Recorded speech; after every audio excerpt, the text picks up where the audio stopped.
Haunted house that I grew up in is something that genuinely fucks people up in the head because it was that haunted. If you're new here, my name is Casey, and this is my page where I talk about the haunted historical house that I grew up in, but now I've also started sharing your story. The story I will be sharing with you guys today is from a viewer named Ashlyn who submitted her story via email. And she actually even sent a map of the camp she's referencing so we can get a good visual while I'm reading her story. She says, growing up, I went to a Christian summer camp, Lutheran specifically, for a week at a time. The main part of the camp, aka the cabins, the dining hall, visiting center, were all up in like a mountain part of it, with woods surrounding everywhere. This story takes place down on the beach that was on the lake. It was down a very slanted dirt path that's a good 5-minute walk, a big sandy area with woods behind it, and a road that goes down the woods with a bathroom and stuff. But right before the woods is this big shed that holds these big orange life jackets and canoe paddles. The night this happened, my age group, aka old middle schoolers and young high schoolers, had to sleep on the beach as our wilderness night that we had to do every single summer. On top of that, I was on crutches. I had an injury to my knee a few years prior, and my leg had recently given out during a game of volleyball. On the sand, we had massive tarps down and then our sleeping bags down. It had to have been past midnight when my friend woke me up because she had to use the bathroom. And we had to go in groups of 2 at least.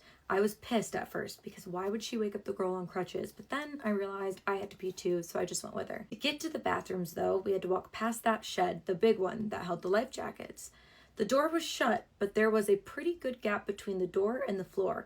On top of that, the shed was supposed to be locked, and the only person with the key to it was the director. We're about to the shed when all of a sudden we see a light turn on from underneath the door. The wood it is made out of is old and rotting, so it's really easy to hear through it. So of course we got closer to listen, and we heard somebody doing what we think was moving around life jackets, maybe looking for a specific one. We stood there for maybe a good 2 to 3 minutes, hearing that rustling and occasionally heavy breathing of what sounded to be a man. But then there was this loud shatter and a sound of pieces falling on the floor. And I wish I was kidding when I say that the doors started to slowly open. We obviously started panicking and started heading towards the bathrooms as fast as we could. And it seemed like magically my leg no longer seemed to hurt when I was using it to escape what I thought could have been some sort of serial killer at church camp. After we were done in the bathroom, we managed to get up the courage to walk back to our sleeping bags. And looking back on it, I don't know why we didn't tell anybody, because for all we knew, it could have been a real person. But the next morning, when everyone started to wake up, the counselors noticed the open shed door and went to check it out and found that a light bulb inside had exploded and the glass was shattered all over the floor. Of course, the camp just blamed the whole thing on the fact that the light bulb was just hanging from its wires and that the wind must have blown the door open after somebody forgot to lock it. But I know what I heard that night, and I know that we heard someone in there. First of all, Ashlyn, I want to say thank you so much for trusting me and sending me your story to be able to share on my page.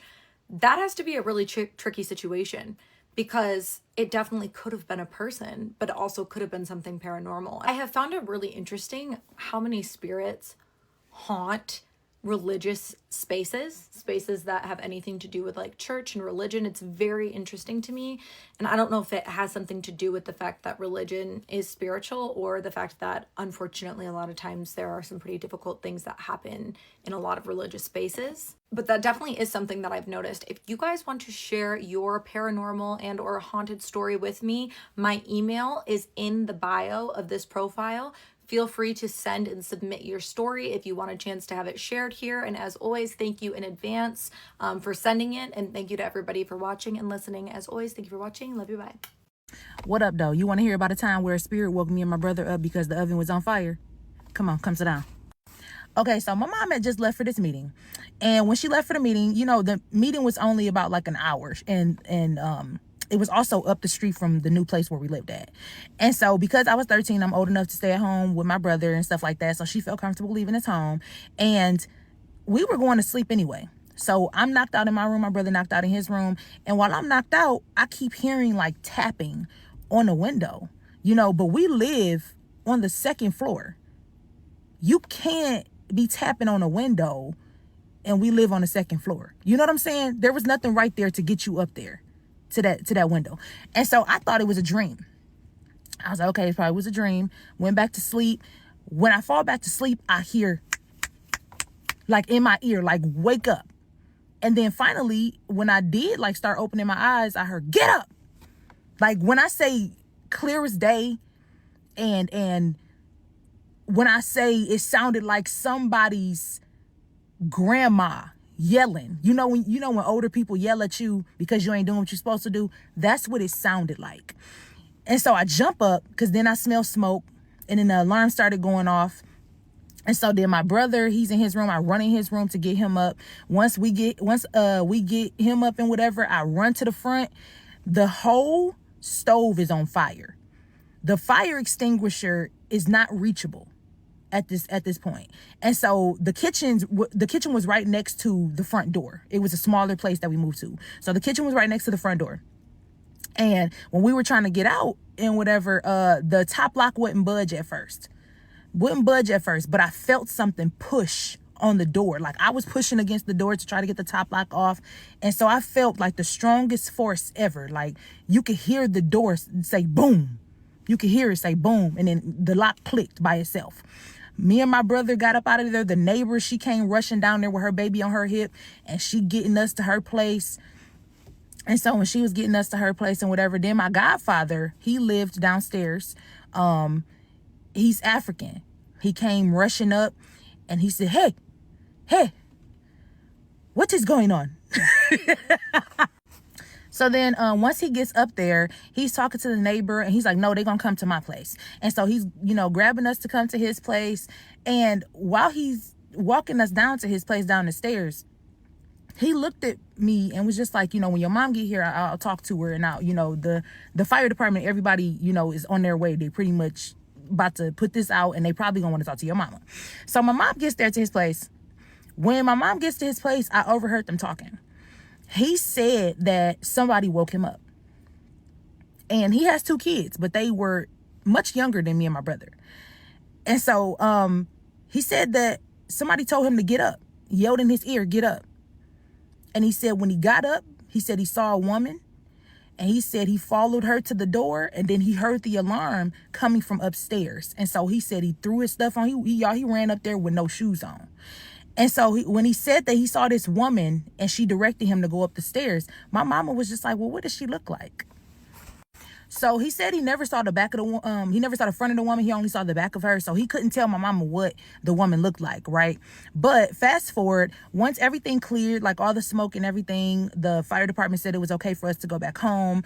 So once all of that cleared, we went back home. When we went back home, I remember that there was this woman sitting on the couch. And she was just sitting there like she was waiting for us. So I sat on the couch too.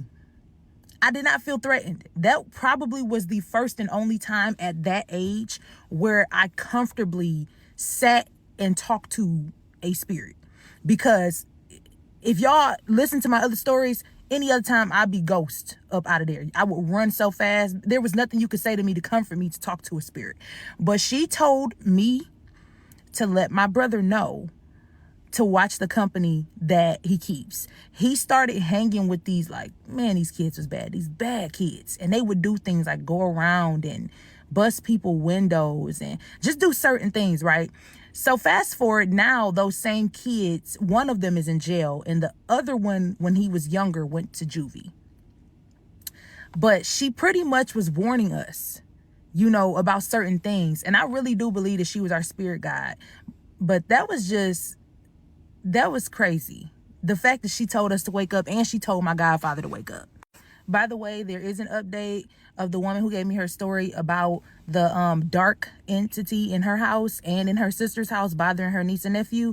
So give me some time and I'm going to read through her email and then I'll update y'all. This story that I'm about to tell you, it made me never want to be home alone again in my entire life. So Kelsey's little sister was deaf and she spent a lot of time in the hospital for surgeries to kind of work on her ears. So Kelsey's around 11 years old and she comes home from school and it's about 4 o'clock in the afternoon. She goes into the bathroom and suddenly she hears her mom say, "Kelsey, come down, please." Now, she thought it was her mom. It sounded like her mom. So she washed her hands and she went to go greet her. She gets down there. Nobody is home. She checks the driveway. She looks out the windows. Her mom's car is gone. The house is empty. And the windows and doors are also locked. Now, she's shocked at this point, but she does get over it fairly quickly. So she starts to make dinner and she's in the middle of cooking when, bam, this a piece of fruit comes flying out of the fruit bowl and hits her in the head. It was launched across the room. So she spins around as scream at her sister because she thinks that it's her when she suddenly realizes that they're gone. They're at the hospital. She's alone. Now, Kelsey somehow gets over this pretty quickly too because she's a G. So she walks up to her room and she's doing homework now at this point when she hears this loud crash in her sister's room. So she goes to investigate and she sees that her Playmobil is all over the floor. So she just says to herself, you know what, I'm just going to sort this out later. I'm not going to deal with this right now. And she just goes up to her room. But things take a disturbing turn. So she's in her room doing homework when she starts to hear this noise and she's like, what is that? And then she realizes it's giggling.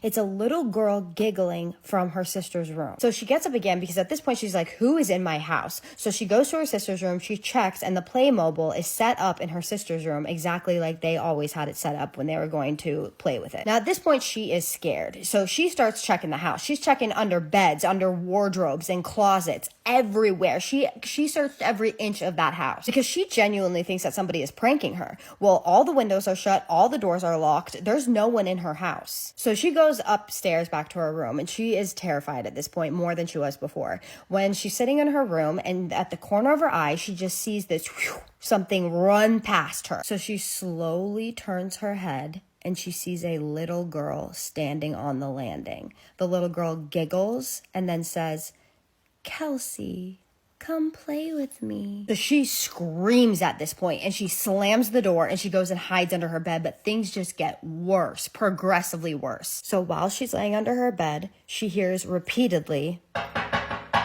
come play with me. Come play with me. For 10 to 15 minutes, this little girl is knocking on her door, repeatedly asking her to come play with her. So she is shaking and crying at this point. She does not know what to do. And she looks over at the clock and it's 6:30 p.m. Here's the even scarier part. She stops knocking on the door and then Kelsey starts hearing things being trashed, things being knocked over, thrown. And this girl, while this is happening, is just giggling the entire time, just giggling and trashing the house. Her mom finally gets home around 11:30 p.m. So she had been going through this for 5 hours. She opens the door and she immediately thinks that they have been robbed. The house was in complete shambles. She hears her daughter upstairs in hysterics and she runs up the stairs to find out what the hell happened. So her mom is like, what happened? And she tells her about the little girl and her mom just goes, I've seen that.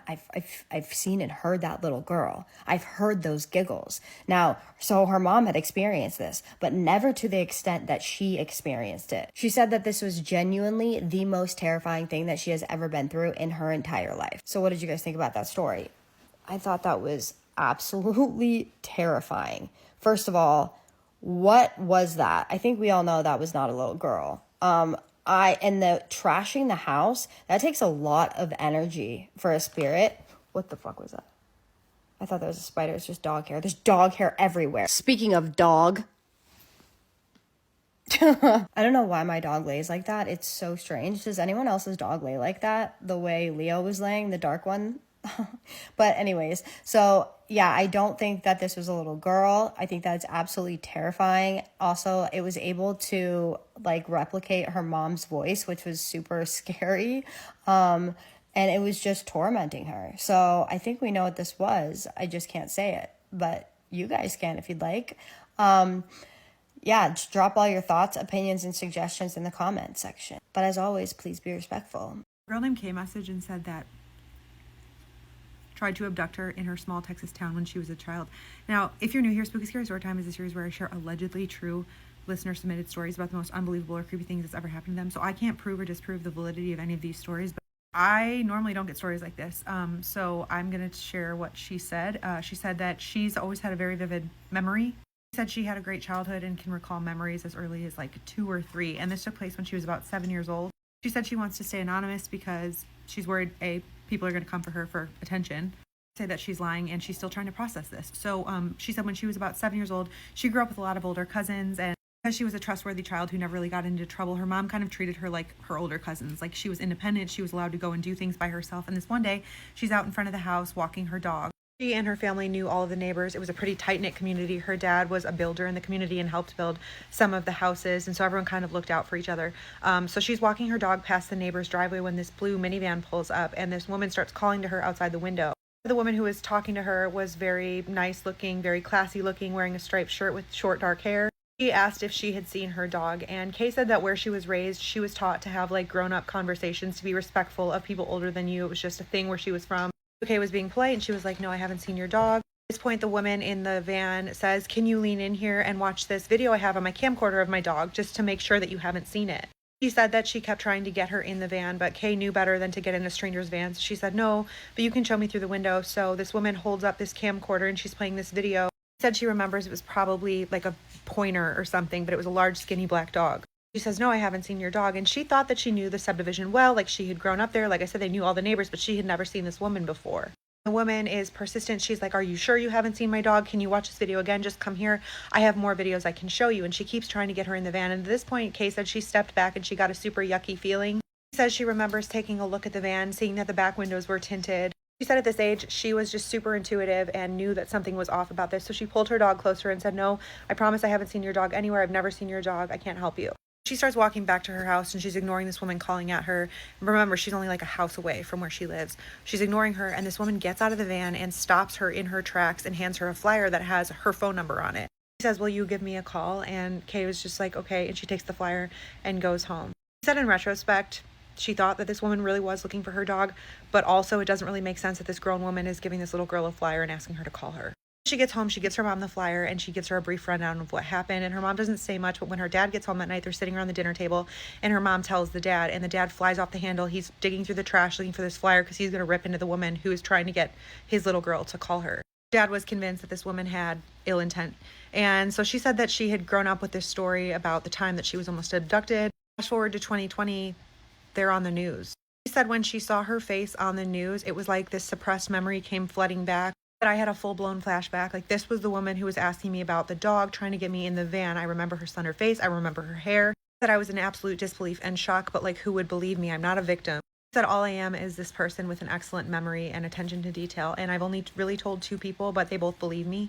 She did say that the neighborhood where she lived in Texas was considered the ghetto at the time because it was the first subdivision that was built in that area. She said after researching her, she does know that she did target lower income neighborhoods and children who looked alone. Said this story still shakes me to my core because I know that things could have turned out a lot different had I gotten in that van. If you have a story you think nobody would believe, feel free to send it. We would love to hear it. The story came from Kitty, and Kitty says that she and her family are very strong believers in their respective faiths. Her mom is a practicing witch, but her grandma was a devout Baptist. Even though her mother's beliefs and her grandmother's beliefs were very different, she grew up thinking that there was more than meets the eye. And she said she grew up with very powerful gifts, but when she was about 6 or 7, she didn't yet understand how powerful her gifts were. That she always knew that she was in tune with nature in a way that others may not be on the surface level. For instance, she talked to trees and the trees would talk back. She said injured animals always found their way to her. She said she now understands that she is a healer, and she tries to use and practice that gift in a way that helps all living things. But when she was about 6, she had an experience that really solidified this belief. She grew up with a lot of dogs, and on one mild spring day, she heard a big commotion outside. The dogs were barking, and she looked out the window and saw that about 12 blue jays were swooping at one of the dogs. She walked outside, got the dog in the house, and then went out to see what all the commotion was about. She knew at this age that blue jays were territorial birds. She knew a lot about animals and nature in general. When she got back outside to see what the blue jays were swooping at the dog all about, she noticed that one blue jay in particular stopped a few feet from her and then hopped over. She followed it and found an injured baby blue jay on the ground. It seemed injured. It wasn't moving. Its wings may have been broken. She scooped it up and was planning on running into the house when a raven swooped down. It flew down so close to her face that she could feel its wings brush her cheek. She said, "This thing was absolutely blocking me from going in the house. I didn't know what to do. I started crying and I fell to my knees because I was afraid it was going to hurt me or the baby blue jay." She said the blue jay stopped cawing and she looked down at this little baby bird and didn't see the chest moving up and down. She didn't feel a heartbeat and she thought it was dead. She said, "I was on my knees. I was sobbing. I was praying to any gods that were listening, to the trees for help, to please save this baby bird." Meanwhile, this raven, which she said she knows was a raven because it was much bigger than a crow, was flapping in her face. She said all she could do was cover her face and hold the baby bird in both hands. And as she did, she felt her hands get very warm. Raven stopped flapping its wings in her face and landed a few feet away. It was watching her. She looked down in her hands and saw that the baby bird that was just dead in her hands had come back to life. She said she had no idea what was happening, and she must have held it for a few seconds just trying to process that it was now alive. It had just been dead a few seconds before. The blue jays flew away, and seconds later, the baby blue jay that was just in her hands followed them. She said the raven took flight, but before it did, touched her on the shoulder. The next thing she remembers, she was waking up in the grass in her yard where she had just been holding this baby bird. Her mother was standing over her. And her mother's face looked terrified. She got up and she noticed that all the grass where she stood was dead. Mother explained that she had been watching from the kitchen window and saw her fall after what she perceived was the raven attacking her. She asked what happened, and when she told her, her mother scolded her and said, "Never do that again. Never ask unknown entities for help. Never bring something back from the dead." Mother then told her not to tell anyone what she could do. She said after that, she went to sleep and she didn't wake up for an entire day, but the blue jays stayed in the trees. Sometimes they would bring her things like hair ribbons, and they even went so far as to chase a neighborhood kid that bullied her one day. She said, "Now that I'm older, I believe the raven was there to show me my power, maybe as a guide, but I asked my mother about it after growing up, and my mother says she doesn't remember." She said, "I can still heal things to this day, but heeding my mother's warning, I have never again tried to bring something back from the dead." She said, honestly, it wasn't what the 6-year-old version of her was trying to do anyway. She was just grieving. If you have a spooky, scary story time, something that you think nobody else would believe, please send it in. We would love to hear it. We listen, we don't get scared, and we don't judge. Let me tell you guys a story time of the petrol attendant who saw his dead relative driving a truck that was owned by a person that he knew. And the person was in the truck, but they were sleeping and the dead relative was driving. So, if you didn't know, allegedly, some truck drivers use ghosts to reach their destinations faster. For story's sake, we're going to name our petrol attendant Dumi. Dumi stays in the Gauteng. That's where he works. But his grandparents stay in the Limpopo. And he is like our neighbor. Sorry, he stays in the same village as us. I got distracted. And so Dumi's uncle, like a couple of months before he died, he used to dream of a truck for some reason. He would always tell them that he has these weird dreams where he's just driving a truck and driving, and it just never stops, you know. It got to a point where he used to tell them that he just dreams of this constantly. And sometimes he finds himself in a sleep paralysis where somebody's trying to strangle him and he doesn't know what's happening. During this time, there was this guy that they knew, okay? I think Dumi's mom knew this guy. And the guy was like, hey, like, I can help Dumi get a code 14 so that he can drive trucks. They make really good money there. Like, is he interested? Blah, blah, blah. And obviously, Dumi's mom and Dumi were like, hey, if we're gonna make bank, come on. Like, yes, you understand? And this man was there until Dumi's uncle died. And then he disappeared into thin air. After the funeral, they never saw him again. So Dumi's uncle was just dreaming of these trucks, and eventually they stopped, and then a couple of months down the line he died. Unfortunately, he died of a heart attack, and it was a very sudden death because he just slept, heart attack, gone. And then, you know, the man that was supposed to help Dumi get a code 14 disappeared. Now, unfortunately for this man, he didn't know which garage or gas station, as some people call it, Dumi worked at. So one day he came to stop for petrol, and when I tell you, so Dumi's mom was narrating the story to us, Wabo, and he's like, Dumi was so shocked because he looked at this man and was like, no, man. And also, he was not the one that was assisting that particular person. He was standing from a little far, but he was just like, hey, wait, I know you. Like, I know you.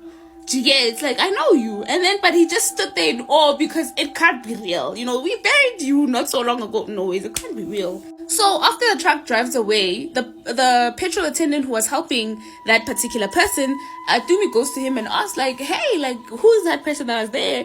He's like, hey, I don't know. You know, that truck is a little bit creepy because that person that was driving does not speak, for one. Number two, the money that he paid, the person who he spoke to, am I making sense? The person who he spoke to, I'm getting confused. The person that he spoke to was sitting in the passenger seat and he was the one that paid. The one that's driving is not speaking. And then obviously the friend was like, oh, it happens sometimes that truck drivers get ghosts to drive for them, so maybe that's a ghost. I don't know, you know, because petrol attendants do say they see things at night. I don't know if they're lying or not, especially the ones where it's a petrol station here and then over there is nothing but a field, and then houses are over there. Do you get what I mean? I hope you get what I mean. And so a few weeks later, for the second time, this particular truck comes, and the colleague, Dumi's colleague, is like, go and see for yourself, right? So he's like, yeah, man, like, yeah. He gets there. So he gets there, whatever, and he looks up, and that is his uncle, you know. And like he was shocked. So as he looks up, he's like, and then the passenger calls him like, hey, come this side, you know, he can't really speak, so I'm assisting him. When I tell you, Dumi goes on the other side. When he looks up, it's the man that was supposed to help him get his code 14. The way the man was so shocked, Guti, you're seeing me. Like, he was shocked because he's gotten codes. Like, he's gotten codes. Do you get what I mean? Like, you know when he's like, can I please have 500? That's what he did. Dumi apparently like just looked at this man and took the money, and he was just shaking. You know, after that, Vele, he was not well. They sent him home because they were like, what happened? And he told his colleague that, hey, bro, like, this man, I think, might have turned my uncle into a zombie, because he obviously now explains the situation. When I explained to you how he was supposed to help him get his code 14, he didn't. After the uncle's death, he disappeared. So, you know, immediately he tells his mother, he calls his mom like, hey, bro, this is what I saw, whatever, because his boss or his manager wanted to take him to the hospital because he was not okay. He was like, no, it's fine, I'll go home. He goes home, smart move, and, you know, tells his mom that, hey, bro, like, this is what just happened, whatever. And the mom was like, the first taxi that comes out, you must be here. Because obviously this person is going to kill you if you give them a chance. You know, what you saw, you were not supposed to see. So first taxi, he gets to the villages or whatever, and they go to this person that uses water to pray, and they meet the guy at the stream. So they get to the man or whatever, and the man tells them that, like, you're so lucky that you were able to see your uncle, because many people that have been initiated into witchcraft and are used as zombies, their family members can't see them, but people outside can see them. Do you understand what I mean? So the man is like, listen, let's go to his grave. We need to remove the tombstone so that we can fix things and bring his spirit home. They get to the tombstone, they remove the tombstone. Obviously, they call the people to remove the tombstone. When they get to removing the tombstone, where the sand was, isn't that the tombstone they put like cement? You remove the cement, where the sand is, there are holes on holes on holes, and there are candles on candles on candles in those holes. And then there was a doll that was placed in the middle, whatever. And, you know, it was just crazy stuff. And, you know, I don't know what they did to the grave. They did whatever they did. And the man was like, you guys are going to be able to find your uncle. And how you guys are going to find him is that this man is going to get into a crash. And when he gets into a crash, you go before everybody else gets there. And you take this man's spirit and you bring it back home. Okay. Didn't make sense, but okay. The following day, right, they went to this other party. They came back at around 11 a.m. As they're driving back, they notice that a truck has like fallen down accident-wise. And they were the first people at the scene, right? It was Dumi's mom, and I don't remember who else was there, and Dumi was there as well. So when they get there, I tell you, so this person that they went to told them that at all times you guys have to leave with this particular leaf so that you can get his spirit. And honestly, they didn't know what this man meant, but they did exactly what he said. And guess what? The accident was near their home. So they got there and they literally took his spirit. As they got there, they took his spirit and put it in the boot. When they got there, I think 5 minutes after they did whatever they needed to do. So, okay, let me explain how they take their spirit so that we don't get confused here. There's this tree that they use, right? When a person has died in an accident, that's how they get their spirit. You get the spirit and you have to talk to that particular tree until you guys get home so that the spirit does not get lost. I don't know how true that is, but that's what people say. 5 minutes after they got this, their uncle's spirit back, there's this Sangoma that rushed to the scene, and he was just looking, and obviously Dumi and Dumi's family acted like they were like shocked, like, oh, this is an accident. They're going to call the police, they're going to call the ambulance because there's a man that's stuck under this truck. They don't know what's happening. And this Sangoma is just freaking out, just looking. And they're like, are you okay? What are you looking for? He's like, no, this is my son. And I mean, girl, we know this man's mom because they know the man. They just kept crying like, oh, this is the Sangoma he was working with. They're probably here because they want their man, their thing. Okay. They went back home or whatever with the spirit because the police eventually came. Everybody else eventually came, and then they went back home. They explained what they had seen and they left. When they got home, they had to do like a small little ritual, a family thing, you know? And then they took the spirit to the grave, and that was that. And in retaliation, the uncle set the Sangoma's hut, the Sangoma's house on fire. Nobody died. Just everything that the Sangoma had was set on fire. And the people that knew that Sangoma was like, this one had been dealing with witchcraft. We knew, but we just couldn't prove it, you know? Hey. So I recently told a couple of stories about some people who walked among us and felt mostly normal, but still something about them made it feel like they didn't quite belong here. Well, buckle up because I got the weirdest one yet. So this guy, Tay, says that about 10 years ago, one of his close friends called him up and said, hey, there's a new guy that I work with and he's having a party. He asked if I knew anybody that wanted to come, so do you want to come? And Tay said, sure, why not? Tay said that when he asked about this guy, it was kind of weird how it all came up. Like this guy seemed to just like pop out of nowhere. He also said that this guy's background information was pretty vague.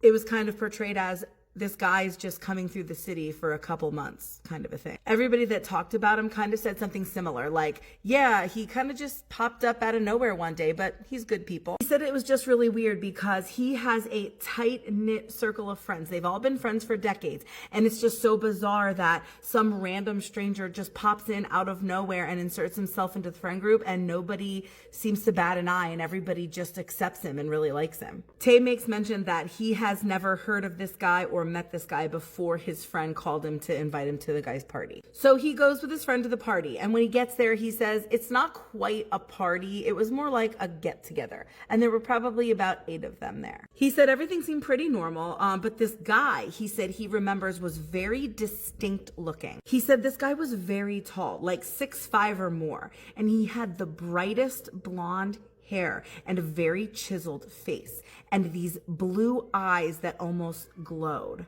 He said all the friends were smoking and drinking, and this guy wasn't doing any of that. So towards the end of the night, everyone's pretty much passed out at this point, except for Tay and this guy.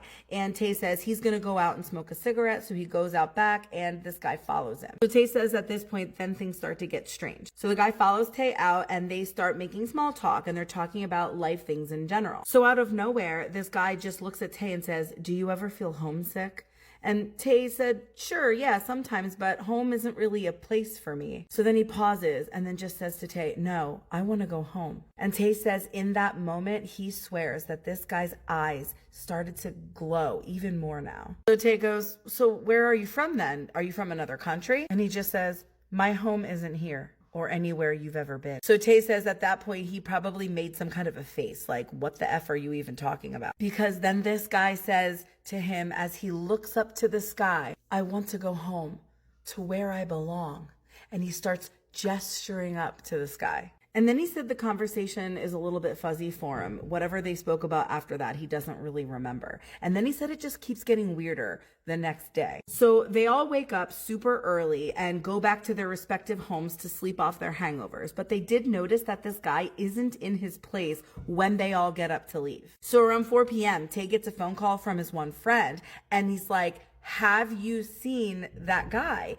And he's like, no, why? And he goes, because he never showed up for work. He said, and no one can get a hold of him. Like, his phone has been disconnected. He said someone went over to check on him, and the car is not in the apartment. He's not answering the door. No one can find him anywhere. Eventually, they called the police to do a wellness check because this was weird. And the landlord let them into the apartment. And when they got inside, they found nothing in there. Like, just furniture, but no clothing, no decorations, no personal items. Nothing. Like, he was just completely gone. It was like he vanished with all his things into thin air. So fast forward about a year, and Tay says that he was hanging out with a couple of those friends, and he brought up this guy in that situation, and everybody was like, what are you talking about? None of them have any memory about that guy or that party.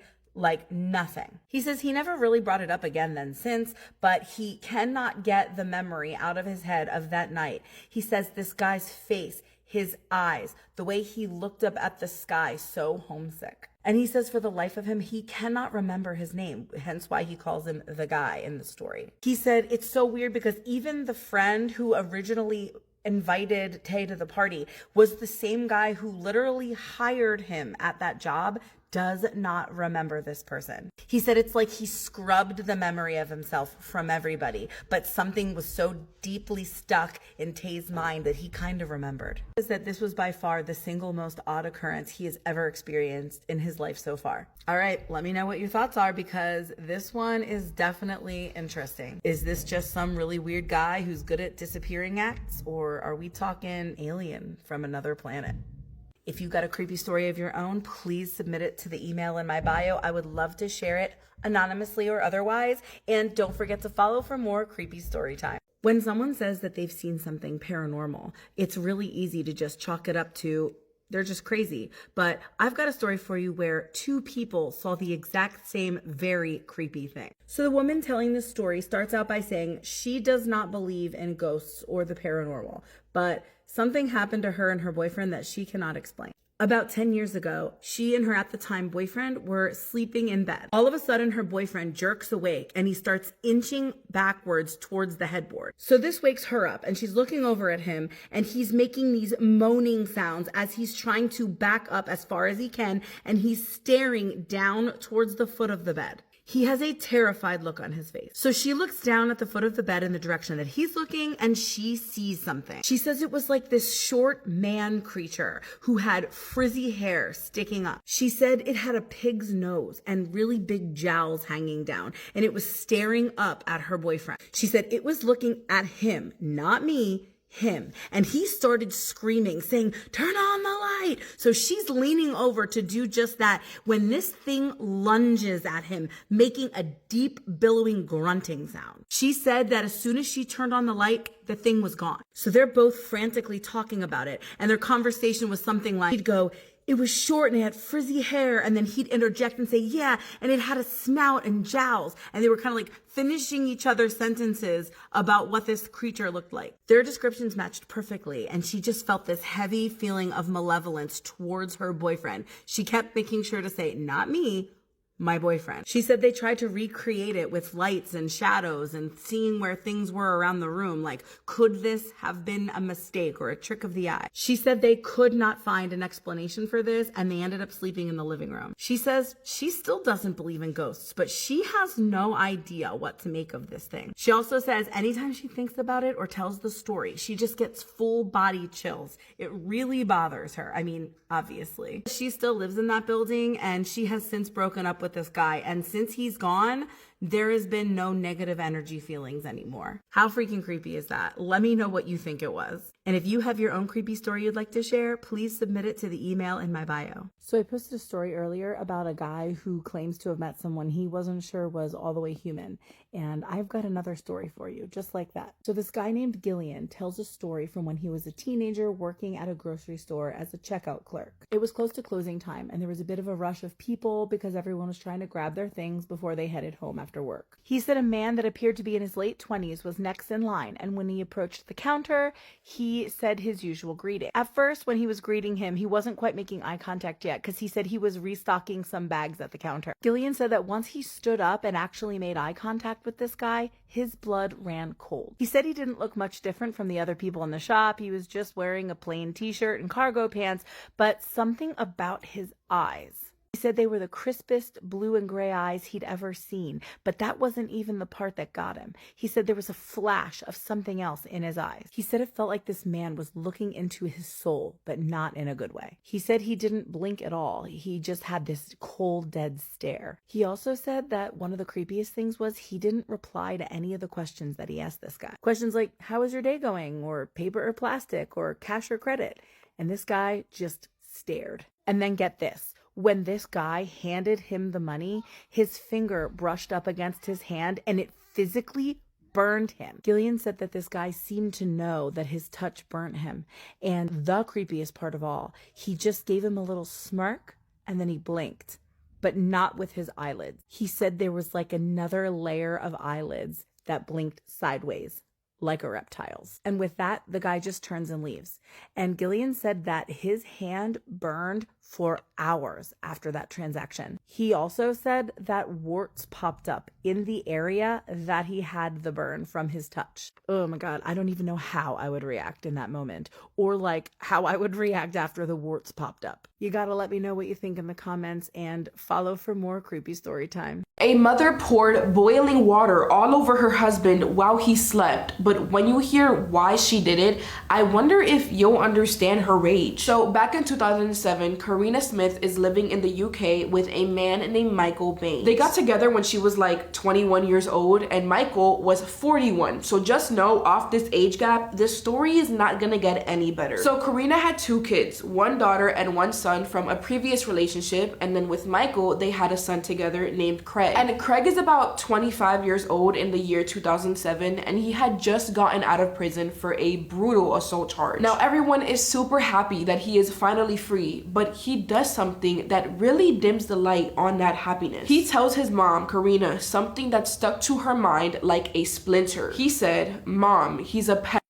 He's touched me in really bad ways." And Karina, assuming that he's talking about the man that he assaulted, just brushes it aside. She didn't push or dig into what he's really trying to tell her, because by the next day, Greg seemed much happier. So she just kind of assumed maybe he was speaking irrationally. But this detail right here, those words that he told her, will come back and haunt Karina, because just days after that confession, Craig his own life. And man, did this leave Karina wondering, how did his life go so wrong? How did the boy that I raised end up here? Well, it turns out that all of those questions will be answered by July 2020, almost 14 years later. So it is a gorgeous summer day in the UK when Karina's daughter, we're just gonna call her Emma for story purposes, invites her over to her house. They're literally just talking, laughing, enjoying each other's company, as they should, when Karina's like, man, I am really enjoying my time. I don't want to leave yet. Let me call Michael and let him know that I'm gonna stay just for a few extra hours. So she beep boop boop Michael's number and tells him, hey honey, I'm gonna stay over at Emma's house a little while longer. We're honestly having a great time. I don't want to leave yet. But for some reason, he is not happy about that, like at all. He's telling Karina, for what? I told you to get home, so let's go. And Emma is sitting there looking at her mom's face on the phone, and she could just tell that this call isn't going very well. Like, she's starting to pick up on all of the tension that's going on in the air, and now she can hear it in her mom's voice. Oh, no, honey, it's not like that. Yes, I know. Okay, I'm sorry. Like, have you ever seen someone on a phone call and you know that they're getting screamed at on the other end of the line? Yeah, that's this right here. And for some reason, this really became the cherry on top for Emma's anger. I'm guessing that after years of keeping her mouth shut and seeing how badly Michael treats her mom, this was her one chance to speak up. So either during or after the call, I'm not sure which one, Emma looks at her mom's face and says, ask him what he did, or I'll tell you myself. And Karina's like, what? What are you talking about? What did he do? Why has there been this weird secret tension going on? Because in her shoes, this isn't the first time that her kids have tried hinting something at her. And rather than coming clean about it, they always just had this weird energy between the kids and Michael. But this time, Karina has had enough of the hints. She just looks at her daughter and says, tell me, just tell me. Whatever it is, I'll listen, but I cannot keep doing this. And that is when Emma just breaks. She starts crying, shaking, barely even able to get the words out, but she manages, and that's when she tells her mom, Michael, my stepdad, your husband, has been abusing me ever since I was a child.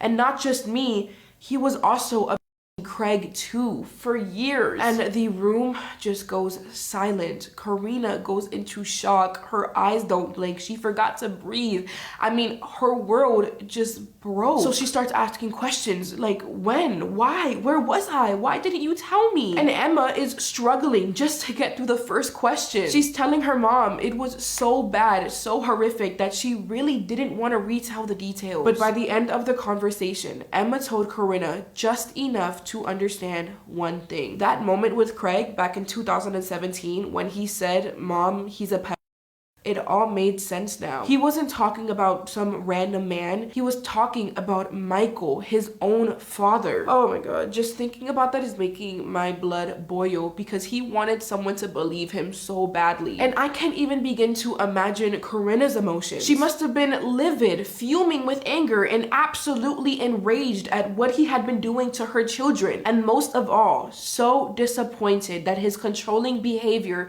led her to not be able to see what's been going on clear as day. Now, immediately after, Corinna storms out of Emma's house, getting ready to go tell the police everything. But Emma grabs her arm and says, "Mom, no, we can't do that. They won't believe us." And Corinna, probably so confused, is like, then what do you want to do? How do you expect me to go back home to that monster? And that's when Emma tells her, okay, I have an idea. Let me and Michael take a lie detector test. That'll prove that I'm telling the truth, and police can use that as evidence against him. So they sit back down inside the house, they make an appointment for the test, and Corinna goes back home at around 9:30 that same night. And I can only assume that when she entered her house, just the sight of that creature made her want to throw hands. But I'm speaking too soon, so let me just tell you what she does next. Corinna decides to call her other son, and while breaking down into tears, telling him exactly what Emma said, he didn't listen. Instead, he just shuts it down immediately and says, "No, I don't believe you. She's gotta be lying." And I guess she didn't take this very well, so she hangs up the phone and calls Emma and says, "Sweetie, I told your brother, but he says that he doesn't believe it." And Emma gets mad. She's telling her mom, "Why would you tell him about that? I told you to keep it quiet until we can have solid proof." And Corinna just apologizes. She hangs up the call, and less than an hour later, everything changes. Corinna's face went from sad, heartbroken, teary-eyed to the most cold, serious, empty stare you've ever seen. Like something inside her just shut off. She wasn't crying anymore. She wasn't shaking. She just had tunnel vision. Because at around midnight, while Michael is sleeping and the whole house is quiet, her thoughts took over. And so she walks to her kitchen, grabs a cooking pot, and starts dumping sugar into it. 3 whole bags of sugar to be specific. Then she turns the stove on, puts the pot on top, and pours some water into the mix and just lets it boil. For 13 minutes, Corinna is standing in front of her stove, just stirring and stirring and stirring the pot until the sugar dissolves into this thick, boiling, hot mixture. Then she picks up the pot, and I can imagine that it's really heavy and it's slooshing back and forth from this thick mixture, and she walks through the house. She reaches Michael's bedroom and she pushes the door open very, very slowly, making sure not to wake him up.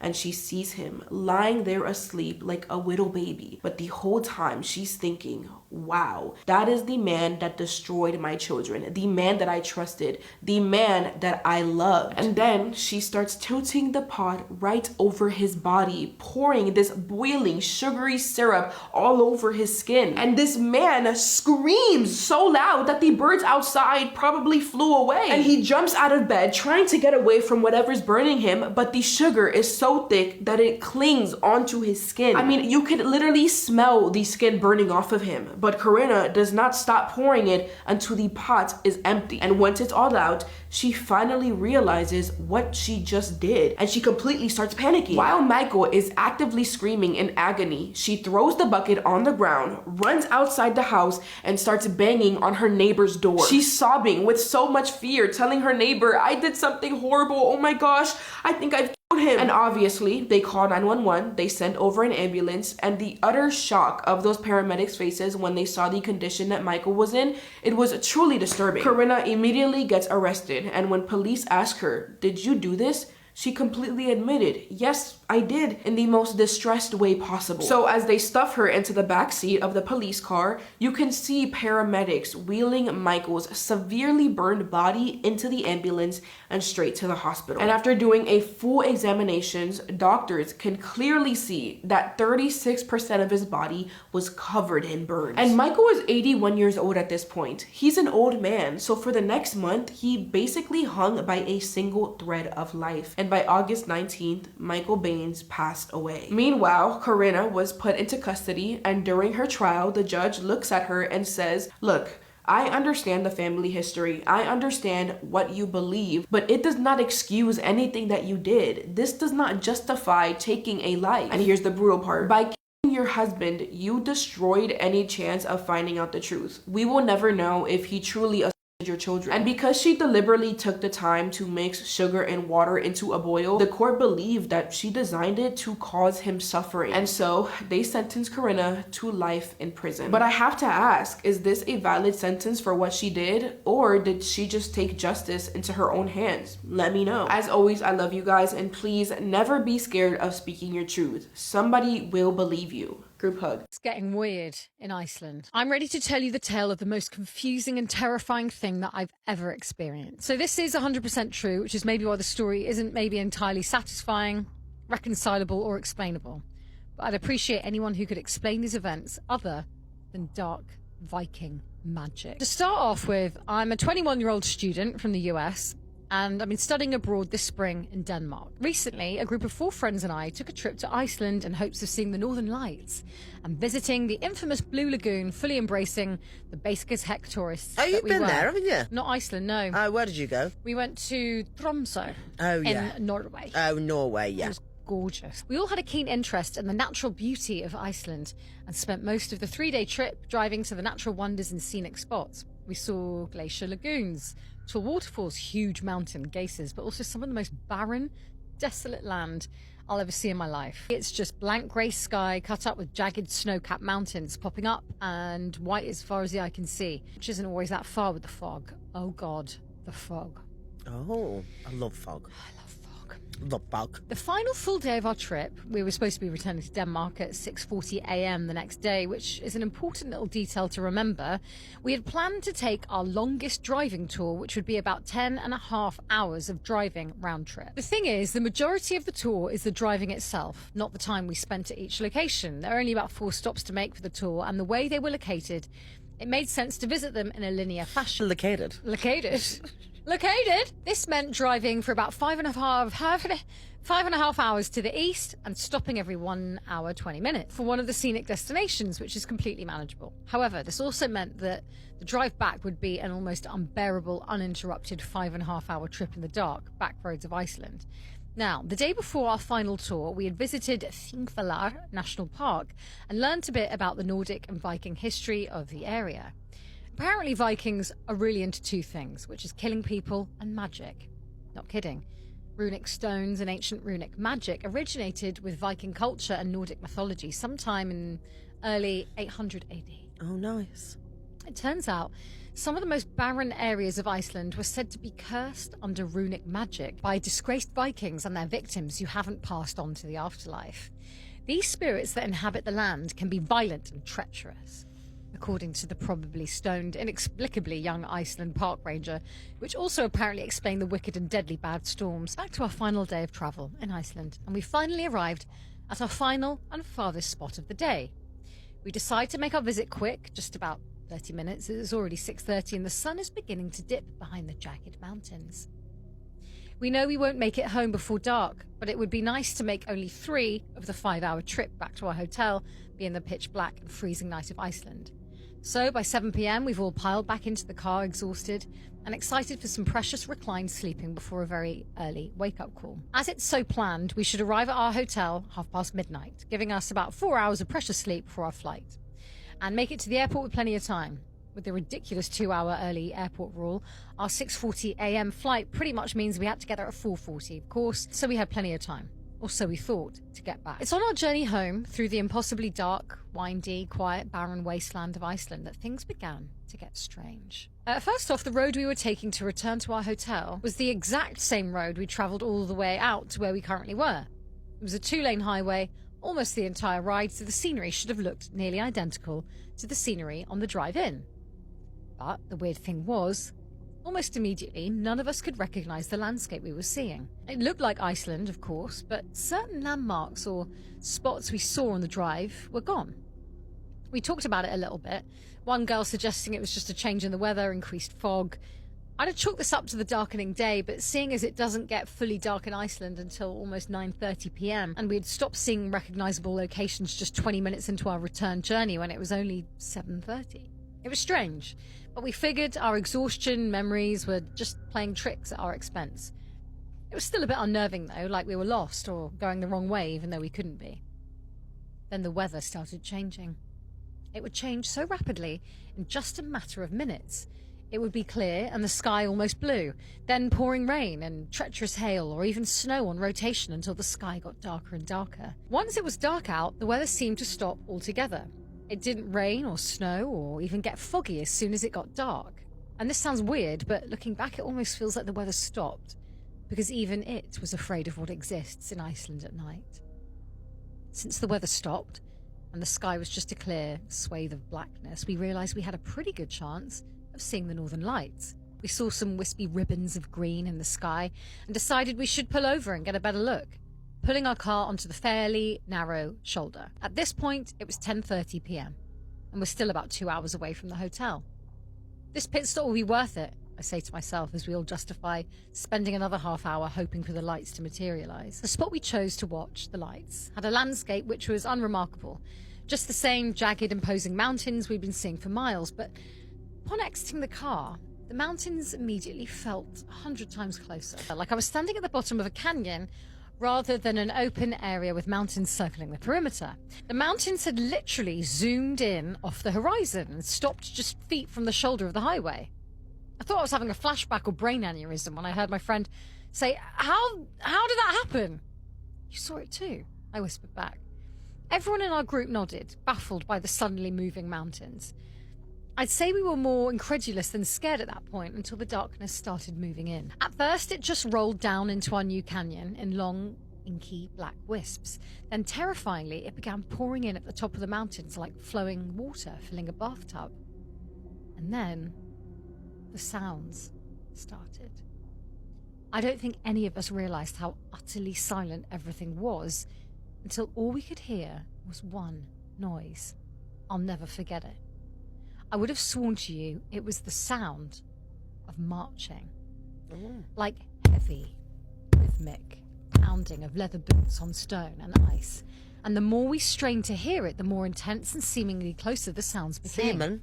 At this point, we were ready to nope the hell out of there because none of us wanted to find out what the sound actually was, and everything was already 1,000% more unexplainable than we could imagine. At this point, the fog-like darkness had enveloped nearly everything, and we could barely see the road with the brights of the car. As we started off again, we couldn't even tell if the mountains had returned to their original locations, as the enveloping inky black darkness made it hard to see more than 20 feet in front of us, side or back. After about 2 miles or so was when the fatigue set in. I vaguely remember commenting on my exhaustion and realizing everyone was asleep, just minutes after having all been awakened on edge from the mountain incident. But we were still a solid hour and a half from the hotel, and I remember thinking I had needed to ask a friend to take over driving for me because I was nearly passing out behind the wheel. I looked at the clock on the dashboard and it said 11:13 p.m. That's the last thing I remember before waking up simultaneously with my 4 friends in the car parked in the lot of a grocery store near our hotel at 4:13 a.m. Literally 5 hours later, with zero recollection as to how we got the final hour and a half to the hotel. We were obviously spooked, and one girl wanted to go to the police, thinking there was some foul play afoot. 5 people don't wake up in a car 5 hours and 75 miles later with no memory of it. We did a quick check of ourselves and our things, determining nobody was hurt and our stuff was still there. Nothing was amiss. We decided there was no time to involve the police. After all, what would we even say? Because we needed to be at the airport no later than 5 a.m. for our 6:40 a.m. flight. It's been about a week since that trip, and I still haven't told my friends about the note I found. Oh, no. Back at the first national park we stopped at during our first day in Iceland, I bought a book on ancient runes to give to a friend back in the States. It was a small, kind of funky book with just nice pictures and explanation of runes. When I got back to Denmark and unpacked my things, I pulled out the book to rifle through the pages and take a minute to read the text. As I'm flipping through the pages, a piece of paper that didn't match the pages of the book fell out. I figure it's just a price tag or a bookmark until I look down. On a black scrap of paper, written in the faintest white scrawl, were the words, "Drive faster next time." Oh. This book had been in my backpack in the trunk of the car for the entire duration of our creepy drive home, and only ever in my possession from then on out until I arrived home. So I'm fairly certain none of my friends could have written the note and slipped it into the pages themselves. It's not impossible that the note was there before I bought the book, but the coincidence of the sketchy note, the dark Viking magic, and the terrifying nighttime drive makes my skin crawl. Oh my God. The end. There was this family in Austin, Texas, Mike and Donna. They had a 6-year-old son. And one day they see this elf on the shelf doll at a thrift store. And so they buy this doll and they name it Bernard. They bring it home and they start playing pranks on their 6-year-old son. Now, it started off with small things. You know, the elf was getting into the cookies, or they would make it look like it had spilled the toy box. But then one night, they decide they're going to take this elf and they're going to put it in his bedroom, in a chair, and they're going to have it with a little note. So they go into his room and they set the doll up, and then they go to bed. Well, that night, the son wakes up and he's screaming, and he comes running into their room. And he says, "Mom, Dad, Bernard is moving, and it is making growling sounds." And this young boy was terrified. He wouldn't leave the bedroom.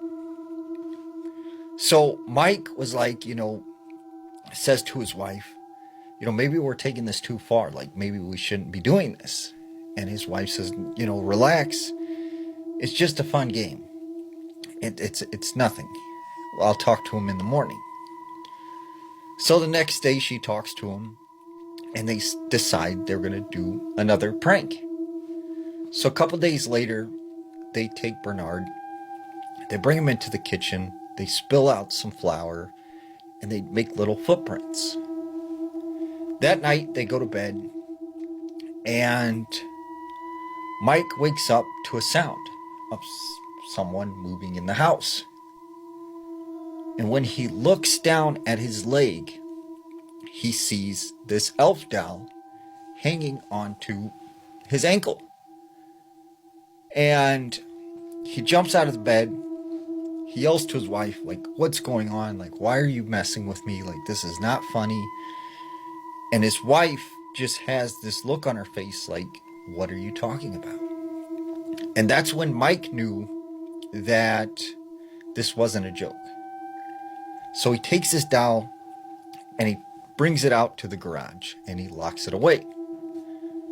Well, that night, he's in the bedroom, and they awake to the sound of the car horn going off in the garage. So Mike gets up. He thinks someone's broken in. He goes out to the garage, only to discover there's no one out there. The door is locked. Everything's closed up.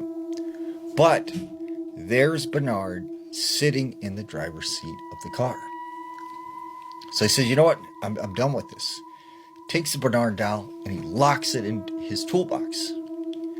For a couple days, everything is fine. And then that night, they go to bed. And in the middle of the night, Mike wakes up and he feels a burning sensation on his leg. As he looks out past his bed over in the corner's room, he sees this hooded figure, and it is holding on to Bernard. He jumps out of bed, he screams, and Donna's like, "What's going on?" He said, "There's someone in the room. Something was holding Bernard." But when they look over there, there's nothing there, except Bernard is sitting on the floor. So he says, "We're done with this doll. Like, this is it." He takes his doll, he puts it in his car, and he drives several miles to this garbage dump, and he leaves it there. About a week, everything goes back to normal. And then one day, there's a ring at the doorbell. Mike goes to the front door, and out front on the porch, there's Bernard. And he's, confused, like, how did this thing get back here? So he grabs his doll, and he starts a fire in the backyard, and he throws it into the flames. And as this thing is burning, it is screaming. And he said after that, he would never get another Elf on the Shelf doll. Let me tell you about the time when I found out that not only was my best friend jealous of me, she was also doing brujeria on me. Now, growing up, I never had a lot of friends. It was just me and my best friend Hannah. Looking back now, I realized that she had a ton of jealous tendencies even back then, but I didn't see it because I was still a child. It wasn't until I became an adult that I saw her for who she truly was. Now, let's fast forward to college. I'm now going to school to be a history teacher. I have an amazing boyfriend named Alex. Everything in my life seems to be going perfect. This is when Hannah started to act weird. I would notice that she would get way too close to Alex, and she would stand way too close to him. I would catch her straight out flirting with him in front of me. Anytime I would call her out on it, she would tell me to just relax and stop being so sensitive, that she was just teasing. One day she would be super nice and thoughtful and just like happy, and the next day she would be very hateful and just mean. This literally continued on for the whole semester. Then I started to notice that my clothes would go missing. I had jewelry that would go missing, and my hairbrushes would also go missing. Around this time, I still wasn't suspecting it was anything supernatural. I honestly just thought that I was just losing things. By the second semester is when it finally hits. This is when my true nightmare begins. I am now having these violent headaches, these nosebleeds. I can't sleep, and what's even scary about the whole thing is that I am literally losing time. I will go to sleep in one place and wake up in a completely different place and have no recollection as to how I even got there. My grades then began to suffer, even though I am studying as hard as I have ever studied in my whole life. My car breaks down even though it was brand new. And the worst part of it all is Alex and I start to have major issues. Like, we're fighting over the pettiest stuff. So much so that we end up breaking up. When I go crying to Hannah about it, she tells me to pretty much suck it up that things happen and to move on. Then one night I have this dream. It is completely dark. I can hear chanting like in the distance, like someone's like chanting some sort of prayer. Then this fog kind of like rolls out and forms a face that smiles at me, and it pretty much tells me that it owns me. I literally wake up shaking in complete sweat. That's when I know that something's spiritually wrong. Like, this is not normal. I end up telling one of my other friends about it, and the minute he hears it, he sends me to one of his family members. Apparently his family member like practices witchcraft. When I go to see his family member, like, she listens, like really listens to everything that's going on, and then looks at me and says, "You have been hexed. Like, someone put a hex on you." She then hands me this silver necklace that has this engraving on it and tells me never to take it off, that this is my protection. I do just that. The moment I start to wear this necklace, I notice that things in my life start to like turn around. Like, my grades are going up. My car stopped breaking down for no reason. Like, I was starting to feel like my old self again. This is when it finally strikes Hannah. One morning, I wake up to Hannah screaming.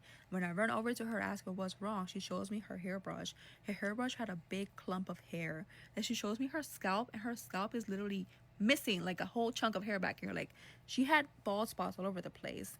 Not long after, she starts getting these random sores all over her face. Her teeth start to literally fall out one by one. Her grades drop so dramatically that they end up kicking her out of school. Then she just like disappears. This happened like a few years ago. I'm actually really good now. I'm engaged. I'm in a much better place. Not long ago, I ran into her mom and I asked her, like, how's Hannah doing? Her mom tells her that Hannah has been in multiple relationships and each relationship fails. That she ended up falling deep into like drug use, so much so that her whole family ended up cutting her out, and they haven't heard from her since. Now, I don't know if I believe in witchcraft, but I do know that karma is extremely real, and what she wanted for me ended up going right back to her tenfold. This is the woman who believes that the devil lives in Los Angeles and she almost sold her soul. Part 2. So after leaving the house, she said, just know this part 2, leaving the house wasn't the end of it. Something definitely followed her. For the next 3-4 nights, she didn't sleep. Every time she closed her eyes, she felt the same pressure on her throat from the basement. And it wasn't like it was full on choking her, it was just uncomfortable, a reminder almost. She said the mirror in her room kept fogging over even though the air was cold. She said once she wiped it, she swore she saw writing under the condensation. Something curved like the same shape as the symbols on that old paper. She said after that day, she stopped checking the mirrors, whatever, let them fall. She said after that night, the worst part is that her voice stopped working. She would open her mouth and try to sing and nothing would come out, not even a whisper. She went to urgent care, ENT, even a vocal coach, and all of them told her that there was nothing wrong with her physically. So she started self-isolating. Her friends thought she was depressed and her mom thought she was overwhelmed. She would wake up to random tapping in the house. She doesn't really know if it's coming from the window, the walls, or the mirror. After the 4th night, Angela was tired mentally, physically, and spiritually. She remembers staring at her ceiling thinking, Maybe this is just how LA works for some people. And then she said something happens after that she still cannot fully explain. She woke up out of nowhere at like 4 a.m. It was pitch black, dead silent, and y'all, there was someone sitting at the foot of her bed. She says not a shadow, not sleep paralysis, a figure. Very tall, and it's just sitting there still, just watching Angela. She says she noticed that the room wasn't actually cold in this moment. It was hot, like humid breath was like hitting her face. She said her voice still wouldn't work, but in her head, she's still hearing the voice of the woman from the house telling her, "You've already been chosen." She said the figure leaned forward, and I swear to God, right before it reached for Angela, her phone buzzed, saved by the bell, because one single notification broke the whole thing apart. And she says the weirdest part of this all that she still cannot explain. The text was from a number that she didn't recognize. And the text said, "Don't engage, leave immediately." She blinked and the figure was gone, nowhere to be found. She said for once, her room felt normal again and she could breathe. Angela said she packed her stuff within the hour. She didn't shower, didn't look in the mirror. She got in her car and just drove. Angela said she didn't even have a real destination. She just felt like she needed to get out of the city because whatever figure that was, she figured that it couldn't follow her across state lines. She said she ended up stopping at a small Haitian botanica just outside of LA. And she said she wasn't even looking for this store. It was just on her drive. So she parks, get out of the car. When she walked in, the older woman behind the counter didn't ask for her name, didn't ask what she needed. She looked up to her and said, "Something is feeding on your voice." Angela didn't cry, she didn't explain, and she didn't question the lady. She said the woman mixed something in a small glass bowl, rum, ashes, something red that she didn't recognize, and she told her to wash her hands with it, then her throat, then her head. And the lady told her that if you signed nothing, it cannot claim you, but it can attach itself. You left the door open and now we close it. Angela says that she noticed that the lady's voice sounded tired. Like she'd seen too many girls come to LA with hope and leave with something missing. She made her repeat a short prayer in Creole. She said her voice cracked on the first line. By the second, a sound finally came out. The lady told her that the tapping on the wall, the figure on her bed, and the contract said those weren't metaphors. They're recruitment. She said certain circles in LA don't ask you to sign a deal. They ask you to offer yourself, your image, your voice, your presence, your dream. And not everyone gets chosen. But the ones who do don't get approached just because they're desperate. They get approached because they're gifted as well. Brightness attracts hunger, she said. Before she left, the lady warned her, don't make music here. Don't record here.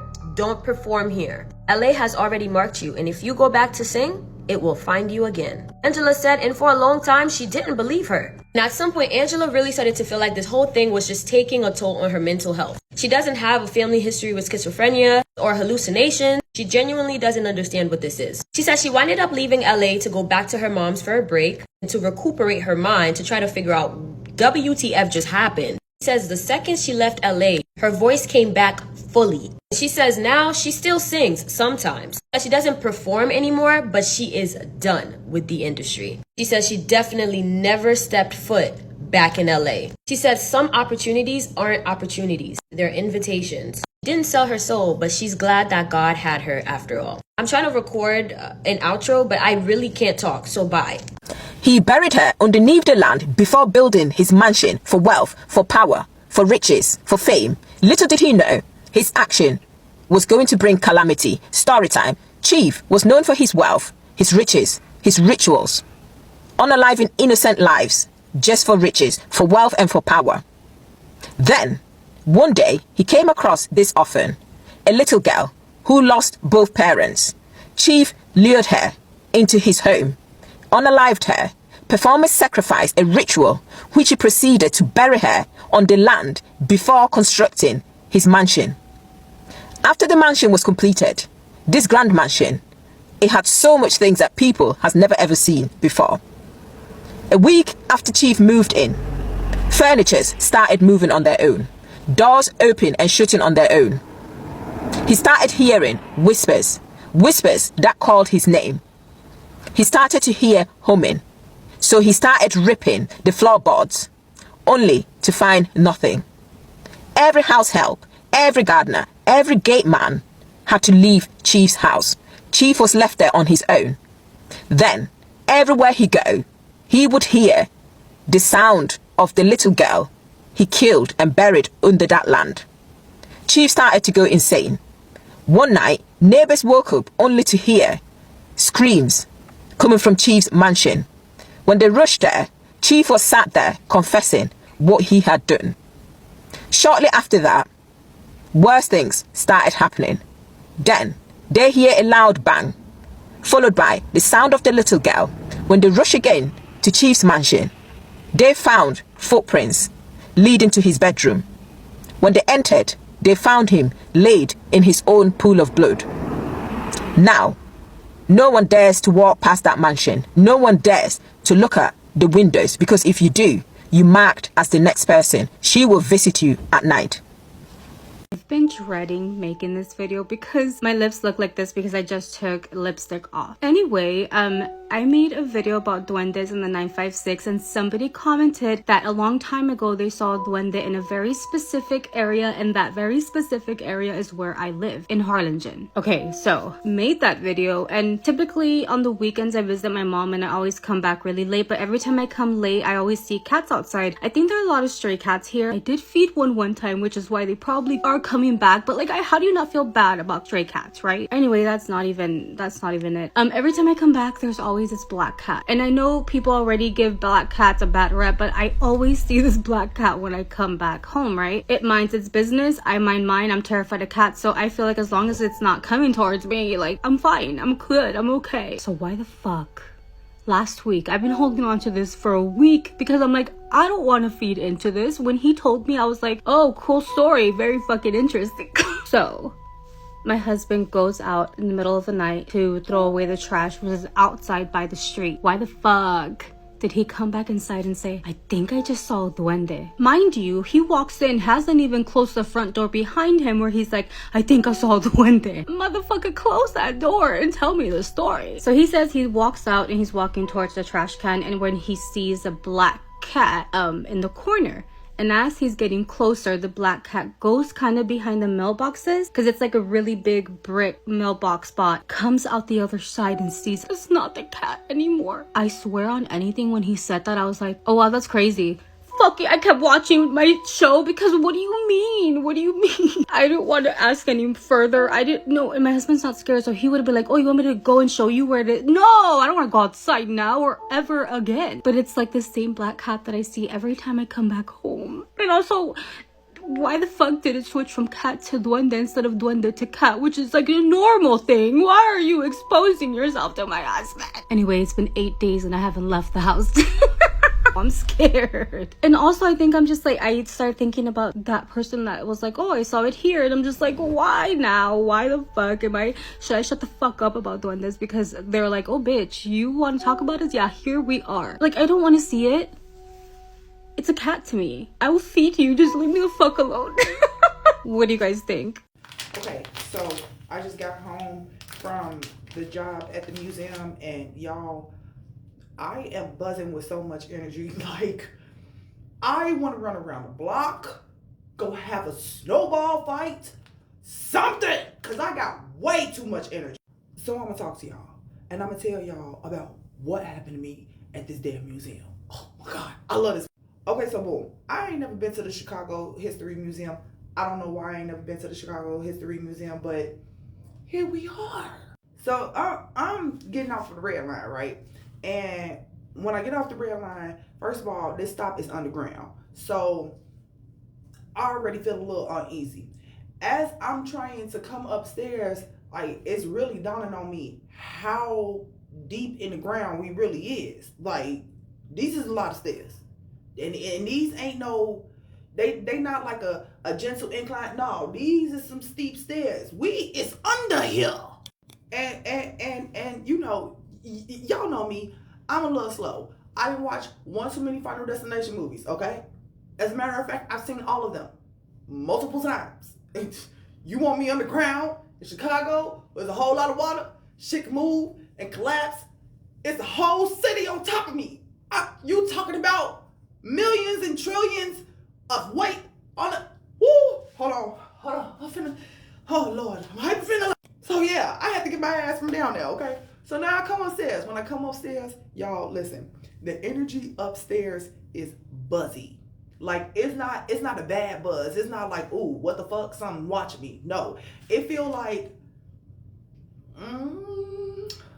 it's gonna tell my age, and it's also gonna tell y'all age. You know what it feel like when you touch the TV and it touch you back? Okay, there we go. I'm feeling the energy. I love it. I'm not even gonna lie. It made me so happy. So now look, I'm walking and I'm trying to get to the venue or whatever. And as I get to the venue, I walk across the front of the building, but I'm not looking at the building. I'm following the signs to tell me I need to go around this here corner to the employee entrance. I'm not trying to think of nothing else because I'm already running behind time. I don't know if I said this enough times. Y'all, I need a car. Oh my God. CTA. Ooh, ooh, ooh, ooh, ooh, CTA. So as I come into the building and I finally get to the security desk, it's like, I feel like I'm a kid touching the TV and that motherfucker is touching me back. But like, I'm not me, I'm somebody else. Like, I don't even know how to explain this. It feels like somebody is touching me and the static is coming out of me or into me. I don't know how to explain this, y'all, but it just, I do know how to explain. Okay, follow me. It was a toy. It was an electronic ball. Like, it shot out little bursts of electricity. Hold on, I'm finna hear that. This thing. You know how I feel when you touch this thing? I feel like it was coming out of me. You get me? We here. I know we here. We better be here. I thought to myself automatically, oh, this is gonna be a day. This gonna be a day. Where we going with this one? The security guard, he's showing me where to go. Now, first and foremost, he stopped, he looked at me, and he seemed a little frazzled. And I was like, do I scare you, little white man? I'm sorry. I know I'm a big girl, okay? In my brain, I'm not that big, but then again, I am 5'10.5", and then my shoes give me like 2 more extra inches. I can't get it, but you know, calm down. Ain't nobody gonna do nothing to you. Something literally went in my ear and was like, smile. So I did. Let me tell y'all something. I got a resting bitch face. I'm talking about this motherfucking hip, baby. You think that I will hate the world? That is the next bomber right there. She mad at everybody. Okay, I know I have a resting bitch face. That is definitely bitchy. But I promise y'all, I'm a teddy bear. Unless you press my buttons, because I'm a Gemini, so don't take me there. You feel me? Okay. The whole time we walking through this exhibit, y'all, I feel something looking at me. It's almost as if something literally came through the wall and was like,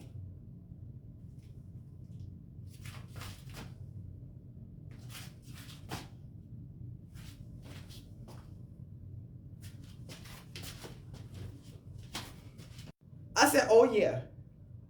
Oh, ho. This is going to be a trippy night. See, that's your problem. You knew you was coming to Lincoln Park, and it's a cemetery on top of a cemetery. Like, hello, you knew some shit was finna go on. I know I just messed up all the non-Chicago native people. Y'all sitting back talking about a cemetery on a cemetery. Yes, baby. A cemetery on a cemetery. First, it was a Native American burial ground. Then, it was a cemetery for the rich white people. Then, they dug everybody up and they built Lincoln Park. Baby, all types of shit go wrong in Lincoln Park. About an hour into me working this event, I started seeing something walking across the balcony. Now, I can't sit up here and tell nobody, I see a dark shadow going back and forth. It looked like a man with his hands crossed. He got on like a tailored suit with double-breasted, and he got a mustache that kind of curled like this, but I can't see no facial features. I can see I don't know why I could see the mustache outline so predominantly, because that motherfucker stopped. When I was like, what the hell is that? That motherfucker stopped and turned, and I could see the curl on the side of his head, and then he just walked back the other way. Y'all, listen, today was a day. Now, they have Big Boss. He walking around, he looking at everything, he stopping, he talking to us or whatever for a hot second, and I just so happened to overhear him say that this place was haunted. So I'm not crazy. Oh, I'm not crazy? That man confirmed a number of things that have happened in that place. And I was like, right, because it's a spirit. And hey, my name is Kat. So I'm famous for this. I've never been here. Can I come back? Can I come and volunteer? And then y'all just like, you ain't gotta give me like a ghost tour. Just let me walk around. And they was like, yeah, you can come back anytime. Oh yeah? Oh yeah! Oh yeah! I asked if I could go and see one of the exhibits. I'm in this exhibit, y'all. Like, happiness is overflowing in me because, first of all, somebody with ADHD, which y'all probably understood by how this video is currently flowing, the way that the Chicago History Museum is set up, it is so easy to look at the placards and like not just glance over what is being said, like really retain it and you understand it instead of it just seeming like a whole bunch of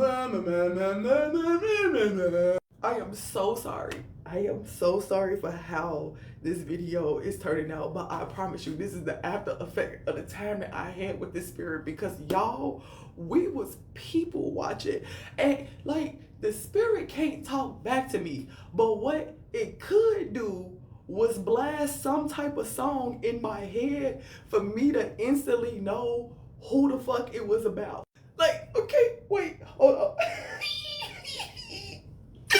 I'm looking this way, and all of a sudden, all I hear is, these boots is made for walking, and that's just what they'll do. One day, these boots will walk all over you. And as soon as it said you, I heard hello, but it wasn't in my head. So I turned, and it's a gentleman. He's standing in front of me. He's not close to the desk, so I'm able to see his feet. Y'all, these boots, baby, these boots! I knew this song was for this man, y'all. I had the best time with this fucking spirit, y'all. It was so bad, because like I just started chuckling and I had to step to the side. And the girl that I was working with, she was like, you seen his boots too? Woo, baby. They was made for walking. And they gonna walk all over you. They gonna walk all over you. Oh my God. Oh, this is gonna be a part 2 or maybe even a 3, because this spirit is hilarious. Let's read some creepy Reddit stories. These ones are like abduction, home invasion stories. And of course I'm home alone. Not my own abduction, but my cousin was abducted. She lives in Mexico. One day, as she was walking home after being dropped off by the school bus, she was pulled into a van by men wearing bandanas over their faces. They tied her up and placed a hood over her head. They drove for a long time, according to her. She was taken to a barn and was left there. Inside the barn were other young women tied up. She asked them, "What's going on? And where are we?" But the women wouldn't answer her. She somehow got loose from her rope and started to look for an escape. She found a window and saw that the sun was setting. She broke the window with a chair. She urged the other girls to come with, but they were too scared to leave. My cousin left them and she ran non-stop to the nearest town. She stayed off the roads in case they were looking for her. Luckily, she found a phone in the town and called her family. She's safe now, but she could never remember where the location of the barn was. She still feels guilty about it all. My best friend's parents were out of town one weekend and she had the house to herself. Went about her business having dinner, watching TV, then decided to go to bed. She was laying in her bed with her back to the closet when she heard the door open. She somehow pretended to be asleep. The man who was hiding in the closet walked around her bed to the side she was laying, gently stroked her hair and face, then left. She immediately called her boyfriend to ask him to come over, then called her parents and then the police. Long story short, this man had been getting into their home via a doggy door. They didn't have a dog and didn't bother to secure it. and he'd been living in a tent in the foresty area behind their home for months to creep on her. They found a ton of surveillance footage of her sleeping and pieces of her clothes. My cousin and his wife and their infant son had lived in their house for about 5 years. His wife left home to drop the baby off at daycare before work, but realized she had left her phone at home. Entering the house, she turned the corner to the hallway and nearly ran into the drop-down attic ladder, which was fully extended. They never used the attic as it was filled with loose insulation, and my cousin had left for work hours earlier. She quietly left the house, drove around the corner, and called the police. When the police investigated, they found a short-range transmitter connected to several cameras hidden throughout their home. The light fixture in the shower, the ceiling fan above their bed, even a pinhole in the nursery were sending videos to a nearby location. Their neighbor a few houses away had been given a key by the prior owners and installed surveillance equipment once he knew their schedule. My cousin's wife walked in on him updating his equipment, but he forgot something at his house and left to get it when she walked in. He had been watching them for years. That is freaking insane. I was in college and had the only room on the ground floor. I was bartending, so I got home at like 3:30 a.m. I had just changed and gotten into bed when I heard someone fiddling with my window screen. I lived in a beach town, and usually I left my windows cracked open to hear the ocean as I fell asleep. I first thought it was one of my roommates who forgot their keys or something, but realized they would have called me first. So I flattened myself against the foot of my bed in the wall to look.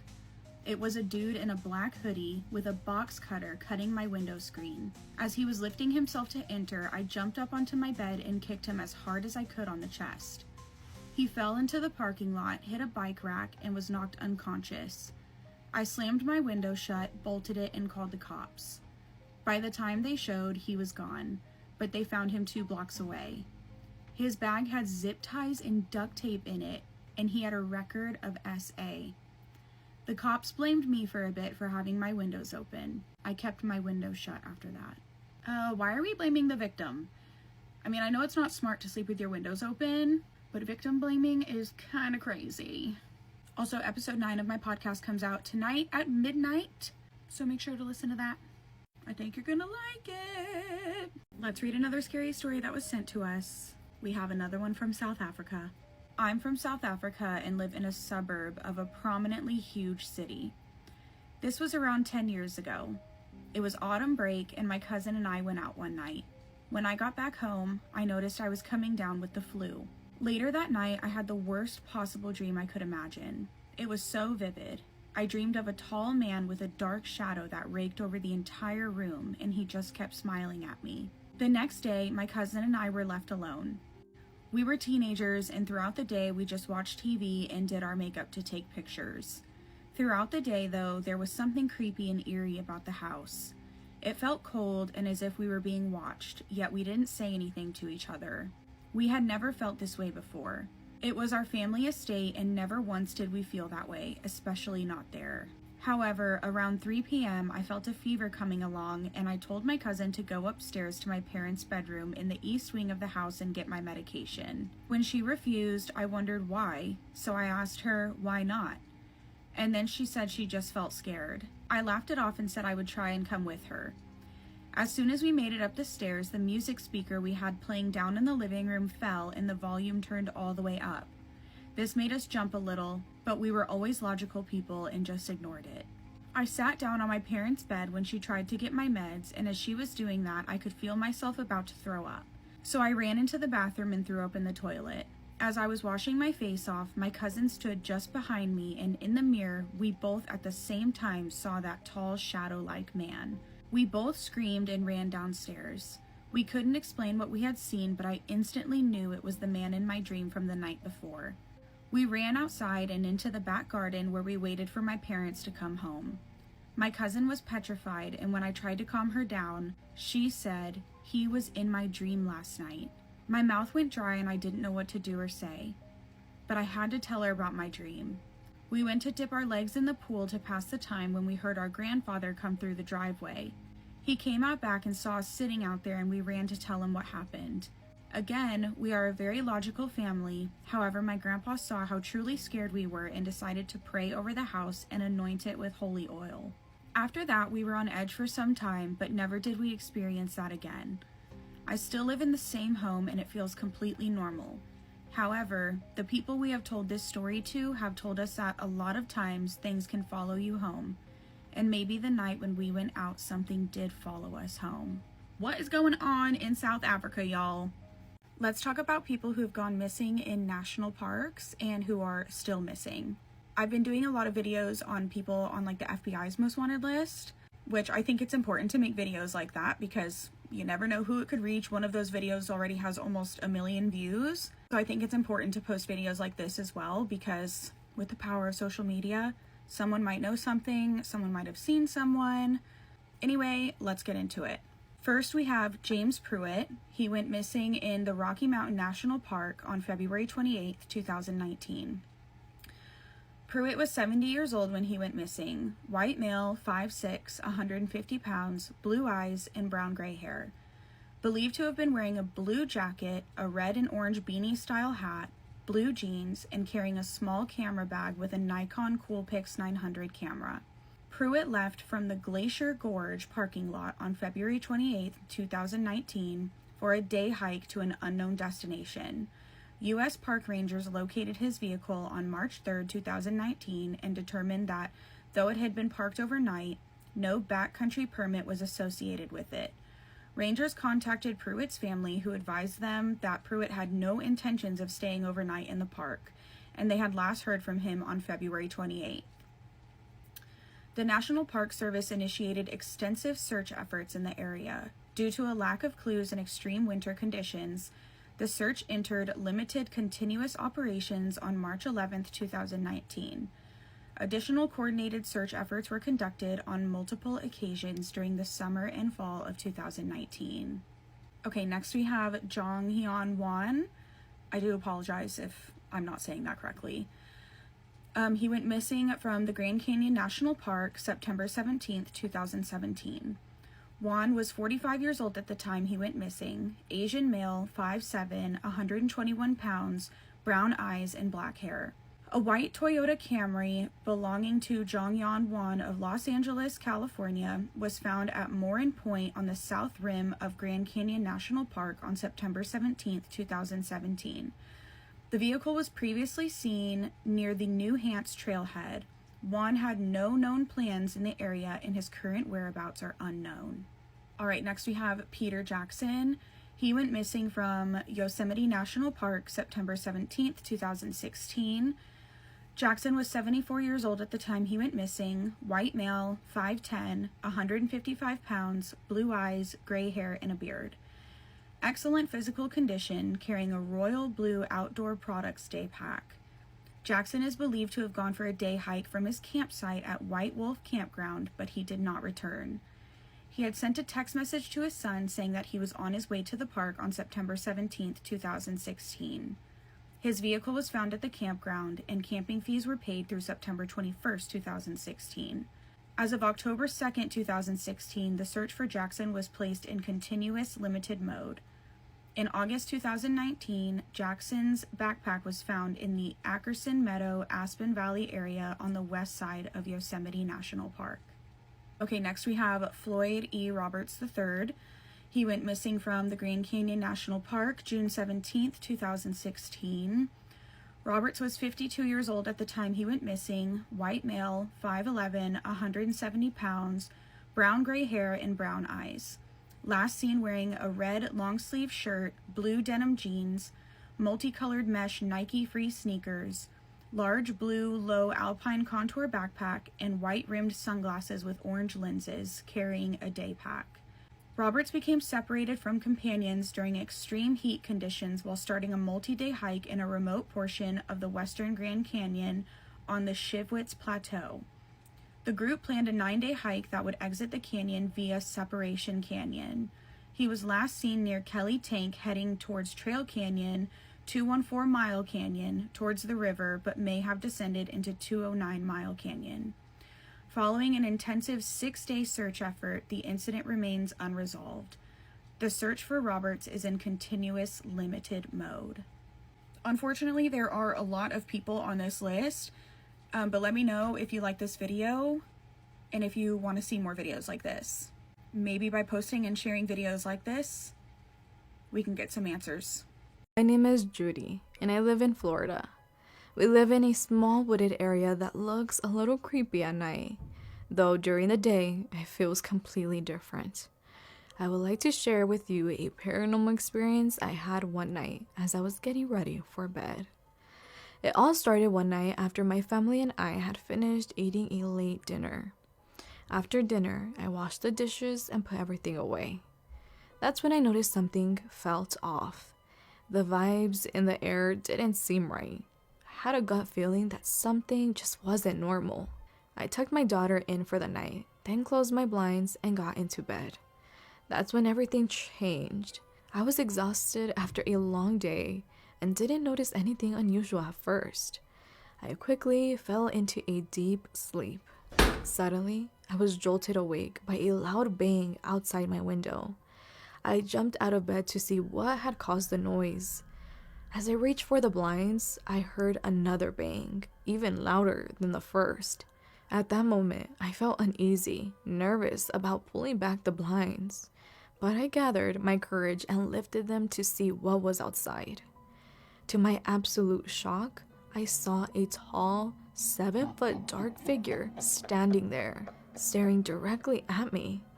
I screamed and immediately dropped the blinds. I was paralyzed with fear.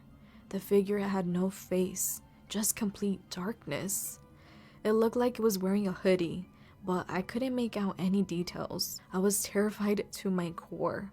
I didn't know if it was human, a spirit, or something even worse. I woke up my husband and told him to check outside.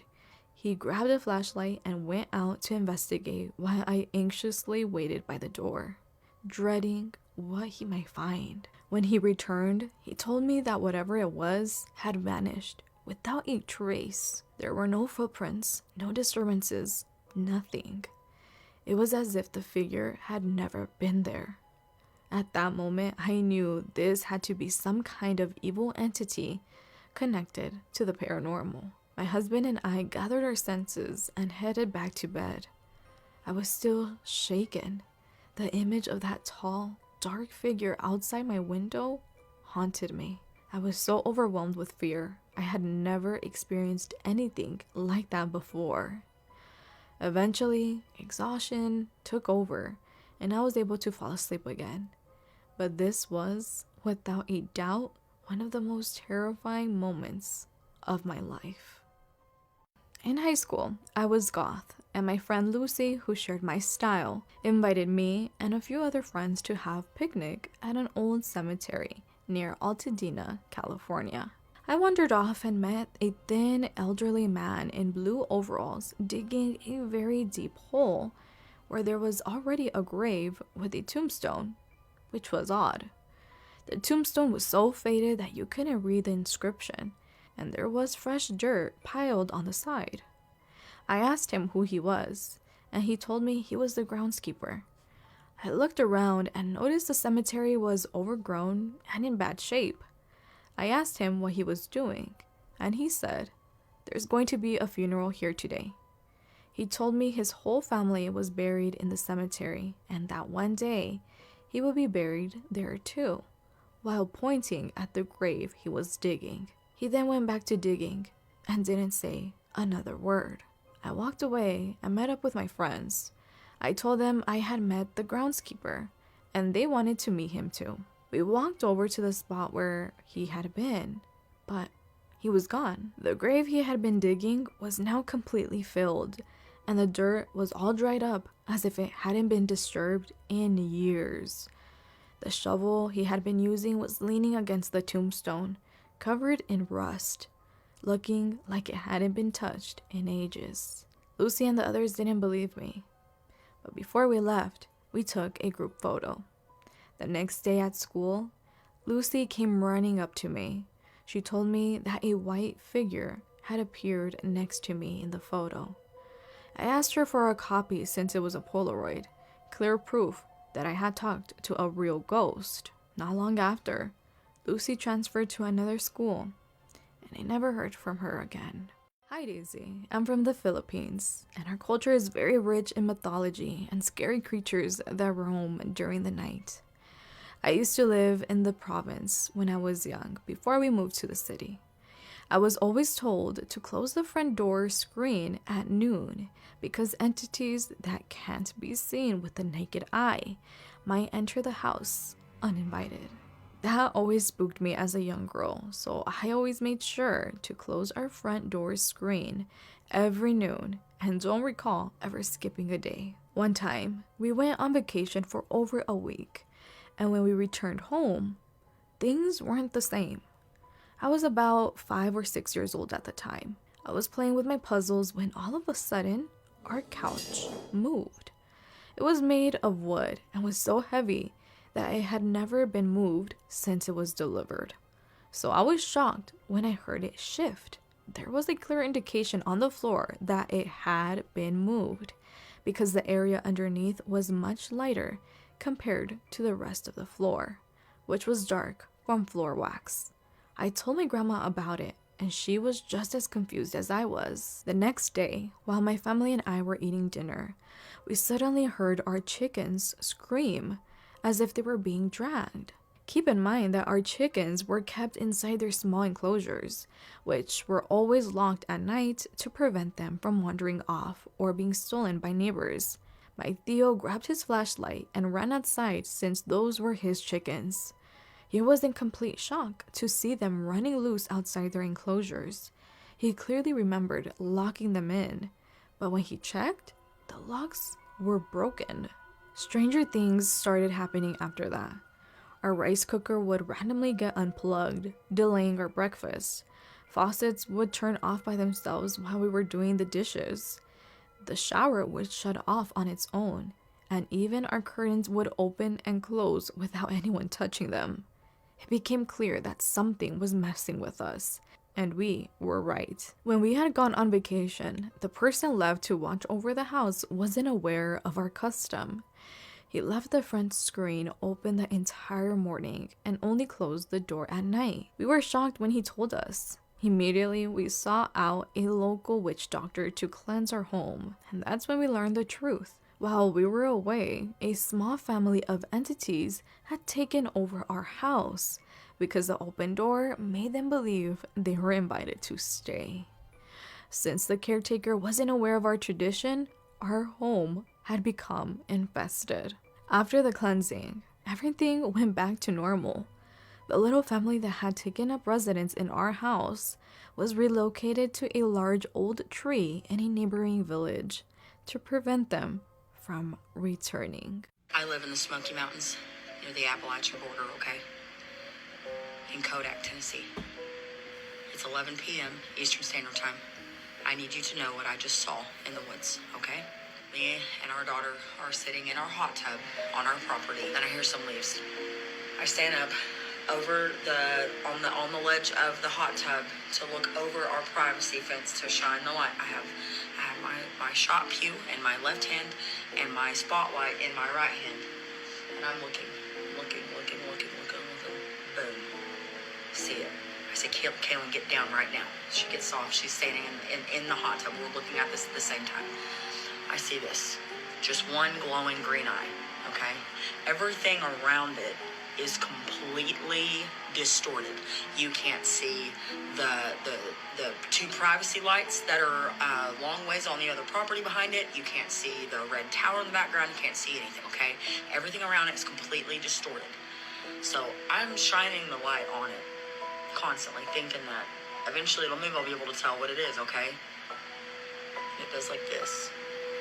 And it's this moment that I realize that whatever is watching us is intelligent and is watching us, okay? So we keep looking, trying to figure out what's going on. I watched this thing, we both did, go, crash down like this, okay? So now I can see like this instead of like this, from 4 legs, and stand up and step around the tree from 4 legs to 2 legs, okay? And then It starts like this, like stepping, like weird gait, okay? It's not moving quickly. It's still just me and it, and that's it, all right? Me and my daughter and this thing. Complete silence. Complete silence. There should be noise from it walking on the leaves, moving through the woods, nothing. Something earlier chased my husband and my son Alexander when they were taking one of the chickens back outside. Okay, so after it was moving really fast. Yeah, Really faster than deer. Towards us. Yeah, from the same fucking place. The same place. So I shot. Lights to the right. I shot a couple of times. Right, fired off around. Well, I shot. I think I may have even hit it. Right there, left. I just saw eyes right there. Yeah, we've been seeing eyes. Okay, my phone died. It literally went from 60 to 1 and then it died, okay? So we're sitting here, we realize what's going on. I say it's the chairs being drug across the concrete, okay? Then all of a sudden we hear tapping. The door is on the other side of this, right through those doors right there. The tapping was through there. That's where the hot tub is, on that side. And right along that side of the property line right there is where it was last night, okay? Then, right after 4 taps on that glass, something tried to put in a code on my front door, and it was wrong, and it went da-na-na-na, and then it left, and it was complete silence. This thing waited until the protectors of our home were gone to intimidate us, and not 1, but 2 this time. This is alien, amphibian, alien, but also like they're trying to morph into more of a human attribute, like more of a human assimilation. Like they're trying to assimilate into human life, into humanity.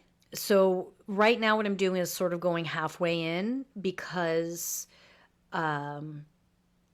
I may need to completely bring myself onto the property, and I would want the owners of this video and of the property to approve that. So we're just going to do sort of a shallow dive. And I say that because once I do a deep dive, some of these facts may change. They may not, but they may. We are seeing, for those that follow me, this for sure is the second time, if not the third time, of a reference to these beings that are also amphibian-like. Amphibian, but also, like the word grandiose comes to me. Not sure why. Grand meaning large. But they're still immature beings. And what I mean by immature is that they are not fully enlightened, obviously. They are behaving sort of like thugs, obviously. They are a group from NAR 4-something. NAR for sure. Don't know if, I'm assuming maybe that's the name of the planet they come from, or maybe the name of the group itself. I'm also feeling a hierarchy in their group, almost to the point of this hierarchy is like, hey, we don't take responsibility for this childish behavior. So what that tells us is childish means manageable, which is good. Because I'm not gonna lie, I called in some support before I jumped into this. But they're very naive. They aren't real organized. They're not real clear and bright about how to go about this. So they're doing only what they know because they are refusing to acclimate. So they're behaving from a place, from what they know, which is very animalistic. They're not communicating. They're not assimilating. They are refusing to adjust to us and instead just sort of bulldozing in.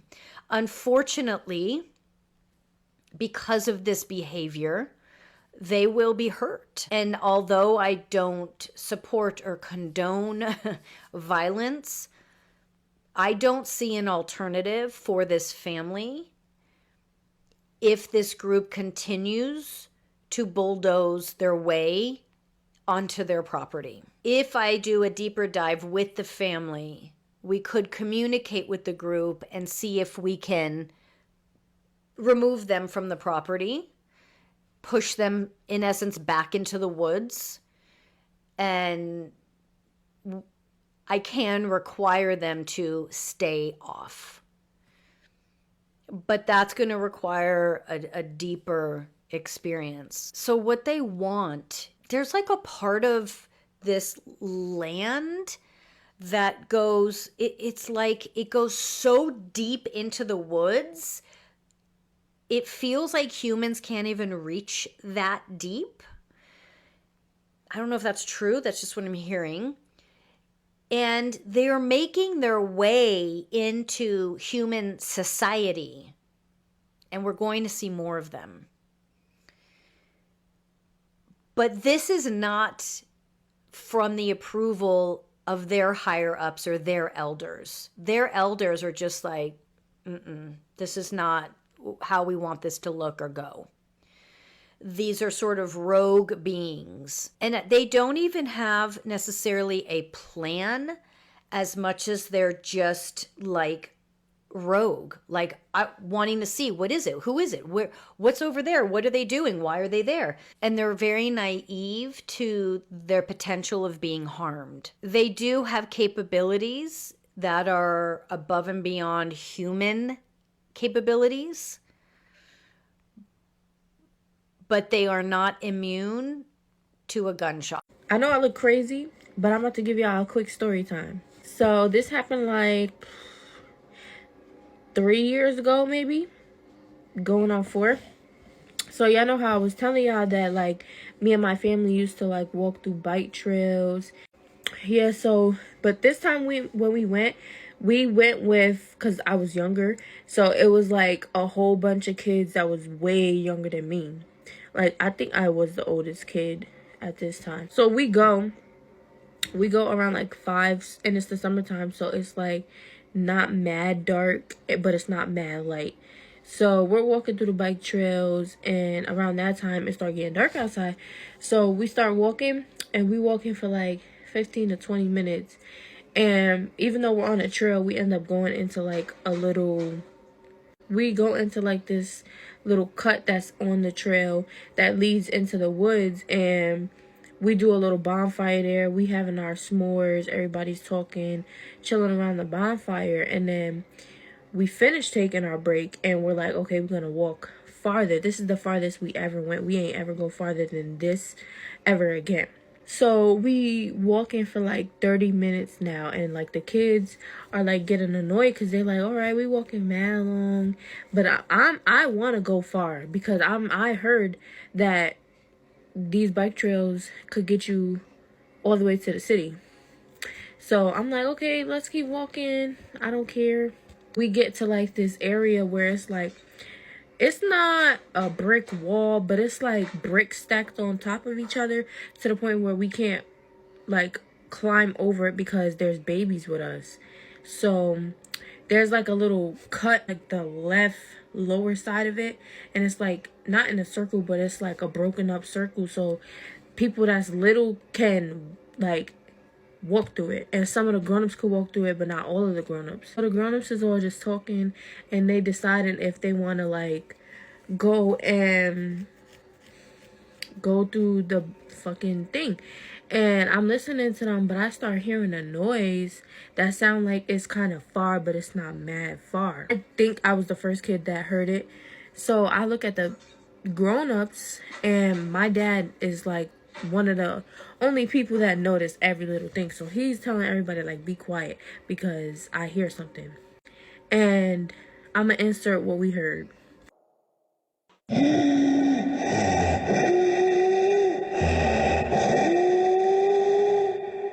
But yeah, we start hearing that, and like I said, it sounds like it's far, but it also sounds like it's kind of close.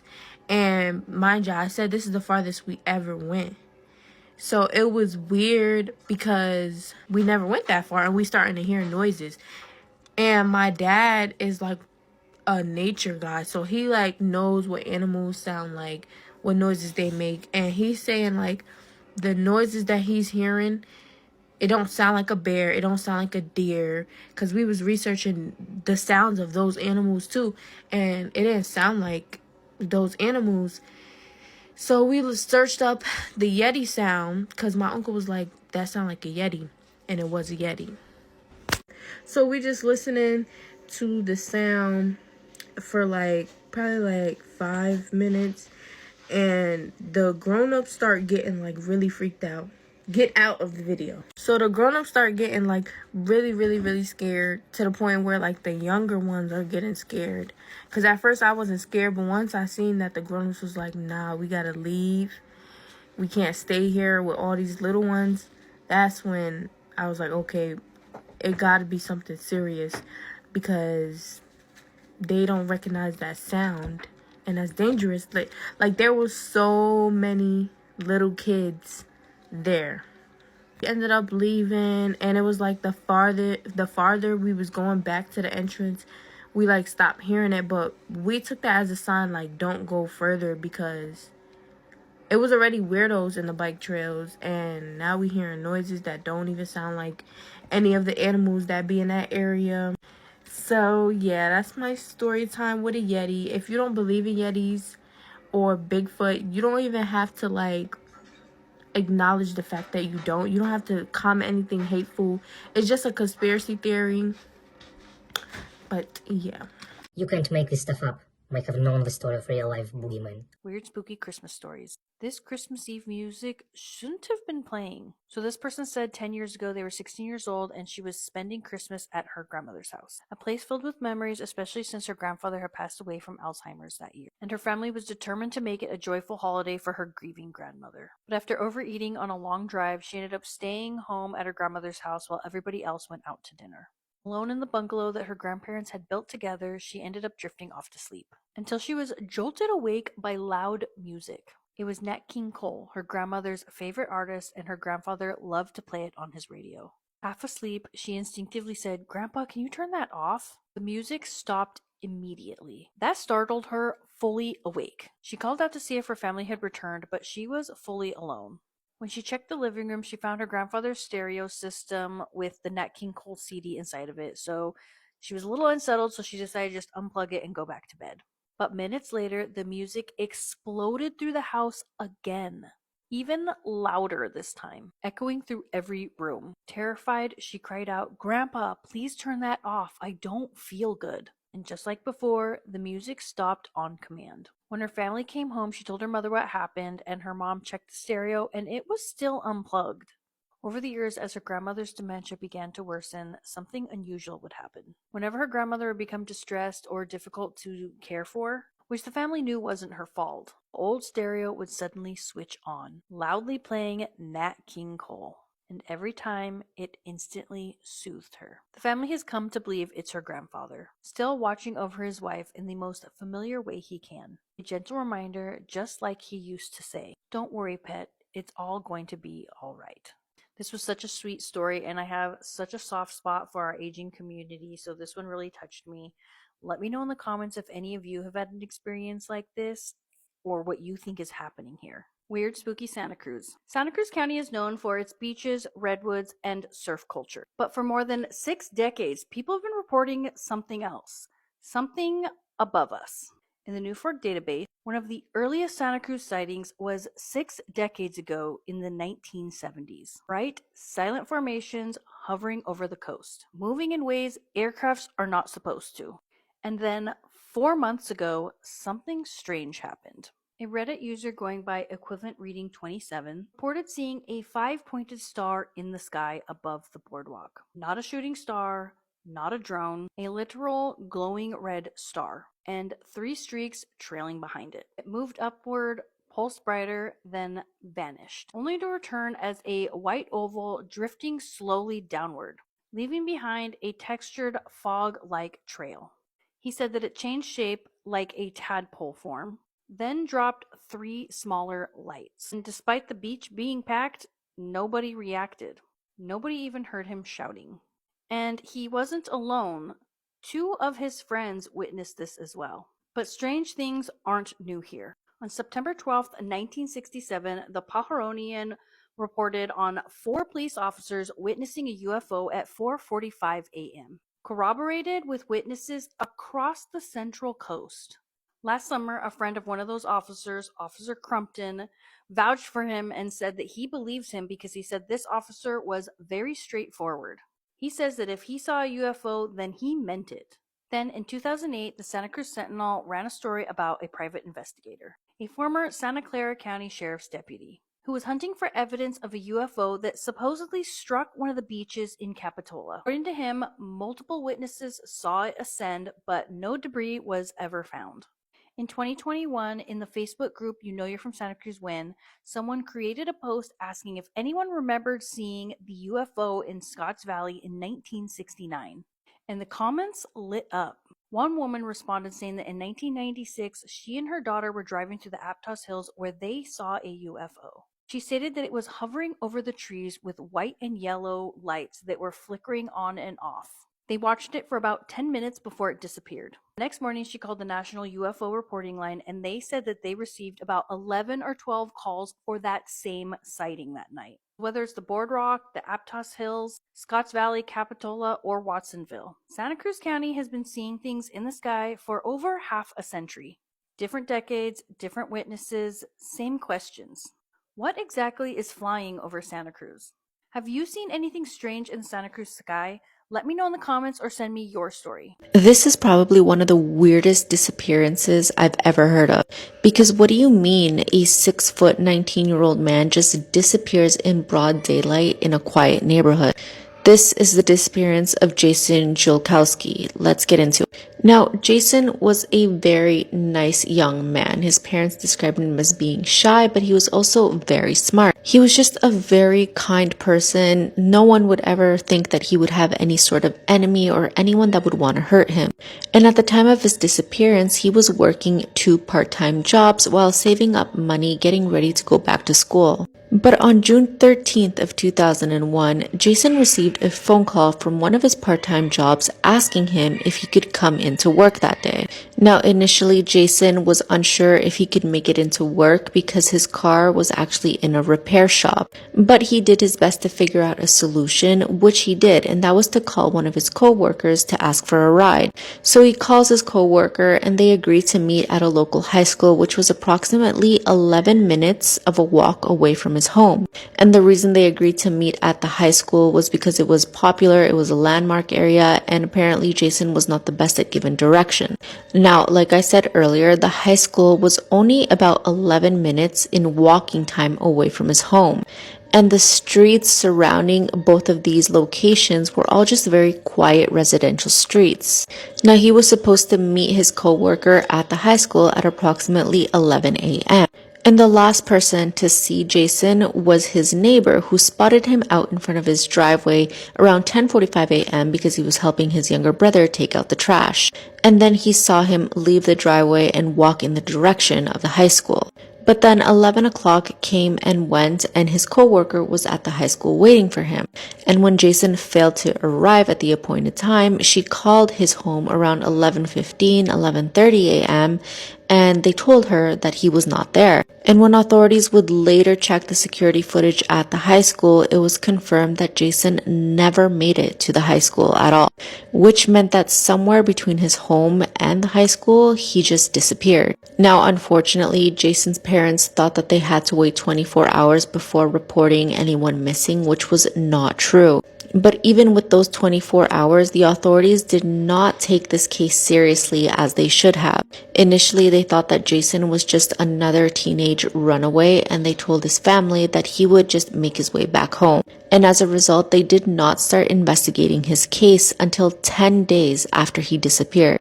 Even so, his family knew that he would not just disappear on his own. There was nothing missing from his room except for his cell phone and about $60 in cash. The authorities interviewed his family, his friends, neighbors, but nobody had any sort of explanation as to what happened to him. The only lead they got was from that one neighbor who saw him walking around 10:45 a.m. And after he disappeared, there was zero activity on his bank account or his cell phone. And his parents also said that Jason was just not the type of person to have any sort of interest in partying or essentially getting himself into the wrong type of crowd.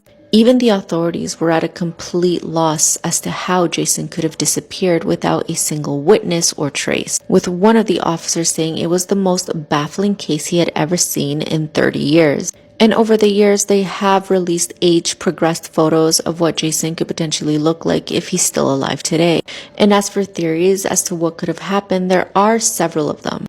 The most popular one, and the one that his family seems to believe, is that he could have potentially been lured into a vehicle or a home on his way to the school. And then after that, they could only assume to believe that he had his life taken from him. Another theory suggests that he could have possibly been the victim of a hit and run. But I find this to be a little bit hard to believe, because if this were the case, surely someone would have seen something or at least heard something. And if it were a hit and run, would this person have had enough time to take his body, put it in the trunk without anyone seeing or hearing anything? Which brings me back to the original theory, and the one that seems to be the most popular, that he trusted someone and got into a car or someone's home. But the one thing that I can't wrap my head around is that if this is true, why would someone target a man that is 6'1"? Surely he would have been able to overpower anyone that was trying to do harm to him, which leads to the possibility that maybe the person that took him was someone familiar to Jason, someone that he trusted, someone that he could have potentially known from the area, someone that he didn't think would do anything to him. But I will say that authorities also searched all of the homes in the neighborhood and it did not turn up any evidence, so we're back to square one. So if you know anything about what happened to Jason in 2001, contact this number here. Jeremy Bramber was called the UK's most prolific serial unaliver, but just this past year there has been some new evidence revealed that could potentially show that he was wrongfully convicted. But there's a lot of people that don't know about his story, and that's because it took place in the 80s. So let's go back and talk about what happened. So Jeremy was adopted when he was a young child to a very wealthy family that happened to live on a farm in the UK. And he also had a sister that was also adopted into the same family. And her name was Sheila, and she also had two young twin boys named Daniel and Nicholas. But in 1986, when Jeremy was 25 years old, he was convicted of taking the life of his entire family, which included both of his parents, his sister Sheila, and both of her sons. Now, initially, authorities actually believed that Sheila was the one responsible for the massacre, and that ultimately, after taking the lives of her family, she then decided to take her own life as well.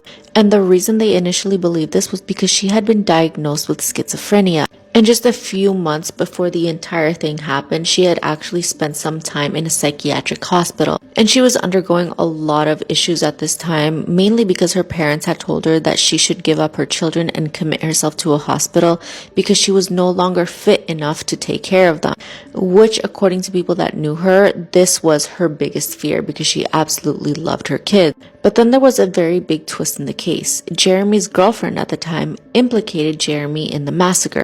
She told authorities that Jeremy had told her that he had been planning the entire thing for years before it happened. Now, initially, she said that he had hired a hitman to carry out the hit, but when authorities interviewed the hitman in question, he later came forward and said that he had a solid alibi, which was proven to be true. And when authorities went back to his girlfriend to ask her about this, she then changed her story and said that Jeremy was the one that did it himself. And when authorities tried to understand why Jeremy would do something like this to his own family, it was suspected that he did this because he was set to receive a very large inheritance. Jeremy was arrested and he would go to trial in 1986, and then he was convicted and set to spend life in prison. But now, as Jeremy is 64 years old, new evidence has potentially come forward after an investigation was done by the New Yorker. An investigative reporter tracked down a former police officer that was on duty that night named Nick Milbank. Now, this police officer gave audio testimony claiming he heard strange noises in a phone call received at 911. He claimed to have heard muffled speech or some sort of noise that could have been a door that was opening and closing, or even a chair that may have been moved. And he also stated that this phone call came from inside the farmhouse at approximately 6:09 a.m. And if this is actually true, it means that someone was still alive inside of the family home around 6 a.m., which means that the prosecution's original case takes a huge hit because they claim that by that time, everyone in the home was no longer alive. And at that specific moment, Jeremy was already standing outside of the family home with police officers, meaning that if this entire thing is true, it gives him an alibi, essentially stating that he could not have been the one to have committed the crime. Which could also mean that Jeremy's story of what happened could actually be true, which points to his sister Sheila. Now, Jeremy claimed that his father called him early that morning around 3:30 a.m. saying that his sister had gone absolutely berserk with one of the rifles he owned. But the prosecution argued that this did not make sense because if this were true, why would his father call him and not the authorities if this was happening? But in addition to the new evidence that was uncovered, there's also reason to believe that the crime scene may have been contaminated. But as for Jeremy right now, his future is still up in the air. We don't know where this is heading with the new evidence just yet. But like always, let me know what you guys think. Do you think he was the one responsible for what happened to his family? Or was it his sister? Or was it someone completely different? This is a story of a young girl that plotted taking out her own father. So in this photo here is a young girl named Ellie Fryer, and she was just 15. And next to her was her 19-year-old boyfriend named Gavin McFarlane, and I'm sure you can see where I'm going with it. Now, the two of them were dating against her parents' wishes. Her parents did not like that she was dating this guy. In fact, her father had actually forbidden it. But it seemed like to people who knew them, they had some sort of Romeo and Juliet romance going on. In this photo is her father, Aaron Fryer. And on October 2nd of 2017, around 6:45 a.m., his girlfriend hysterically called 911.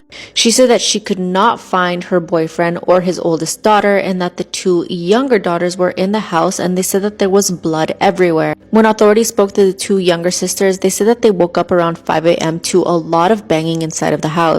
They heard some yelling too, and there was a voice that they recognized. They identified the voice as being Gavin.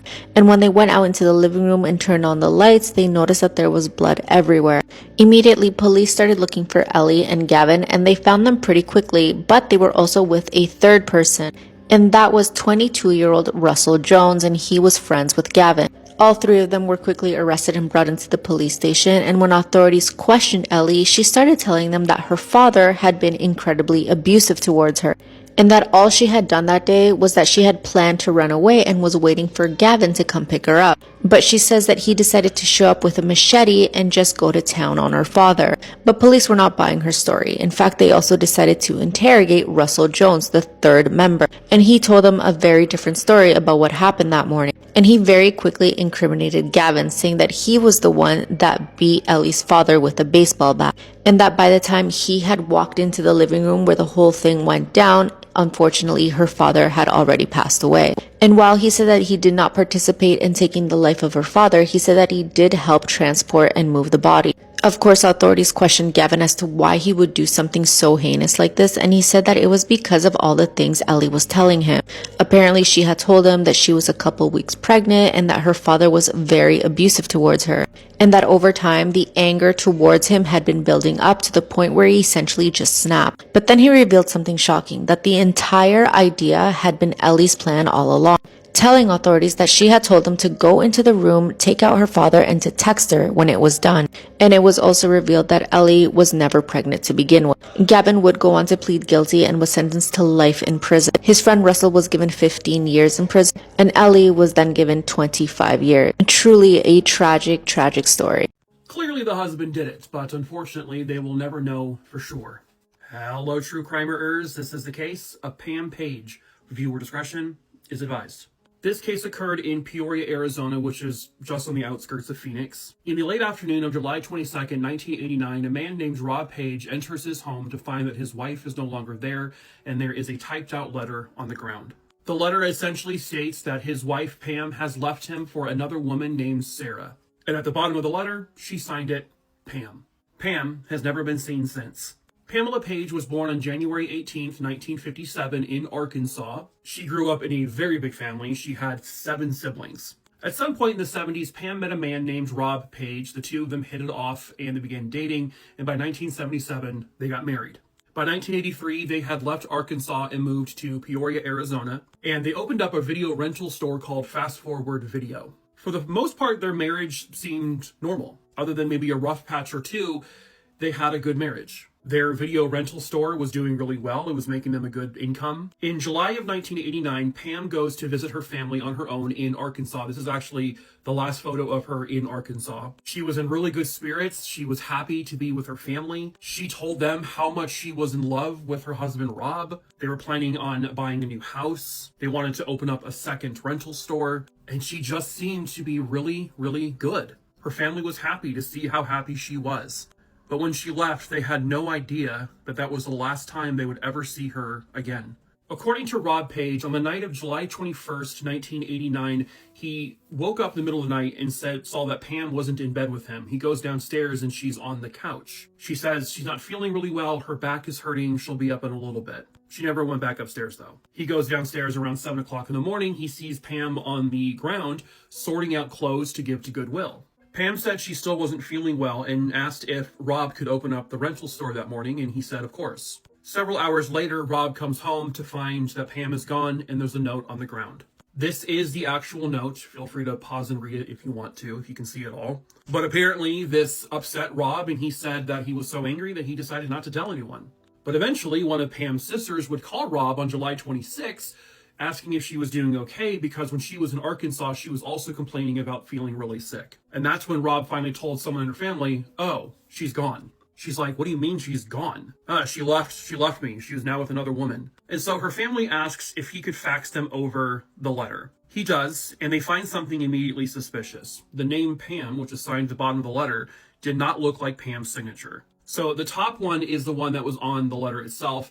This one is the one that was consistent on every birthday card, every other letter that Pam wrote. Eventually, a handwriting expert would determine that this, in fact, was a forged signature. And that's when Rob admits he was the one to forge it. He would then tell police that he didn't think that people would believe that Pam left him like that, so he staged everything to look like she did. He took their yellow Corvette and he drove it to another location where he left it there, took a taxi back to the home, got into the truck, this one here, this is the actual truck, then went to the video rental store and did his normal stuff. He wanted to make it look like Pam had taken the Corvette and driven it to the location where it was found and then abandoned him. He signed the letter Pam because apparently she didn't, and he wanted them to believe it was written by her because that's who he said it was written by. He also stated that $60,000 in cash was missing from the video rental store safe because in the letter, she basically told him, I'm going to take all the money and I'm leaving. The only part of his story that was ever verified was the part where a taxi driver picked him up. The taxi driver confirmed that he did, in fact, give this man a ride.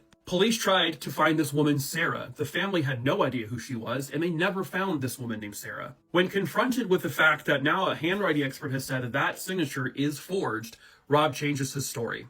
Rob says he found the letter typed up on the computer. He then confronted Pam about it, and she said, it's nothing. I wrote that, weeks or months ago when we fought, but it's just in the past now. They got into an argument over the letter. The following day, he goes to the video rental store. He comes home around noon, and he finds the inside of the house in complete disarray. Things were everywhere. Pam's credit cards and keys were on the kitchen counter, but her and one of their dogs, a dachshund, was gone. Then he says that's when he added 4 lines to that letter himself, printed it out, signed it with her name, and then he continued to stage the scene like he said in his first story. Obviously, this is like, what? One of Pam's sisters would eventually contact a woman named Carol Pate, who was a psychic. And the clip I'm about to show you is the actual clip from Unsolved Mysteries of her actually relaying the story she said, the story about the psychic, the story she gave. And so she goes out to look for these things. She finds, in Peoria, Arizona, next to a railroad track, a factory. Just next to that factory, a sign with the phone number, 241. And one of the roads it takes to get to this area? Coolidge. Pretty eerie. Clearly the man the psychic is talking about in that vision is Rob. But who is the woman?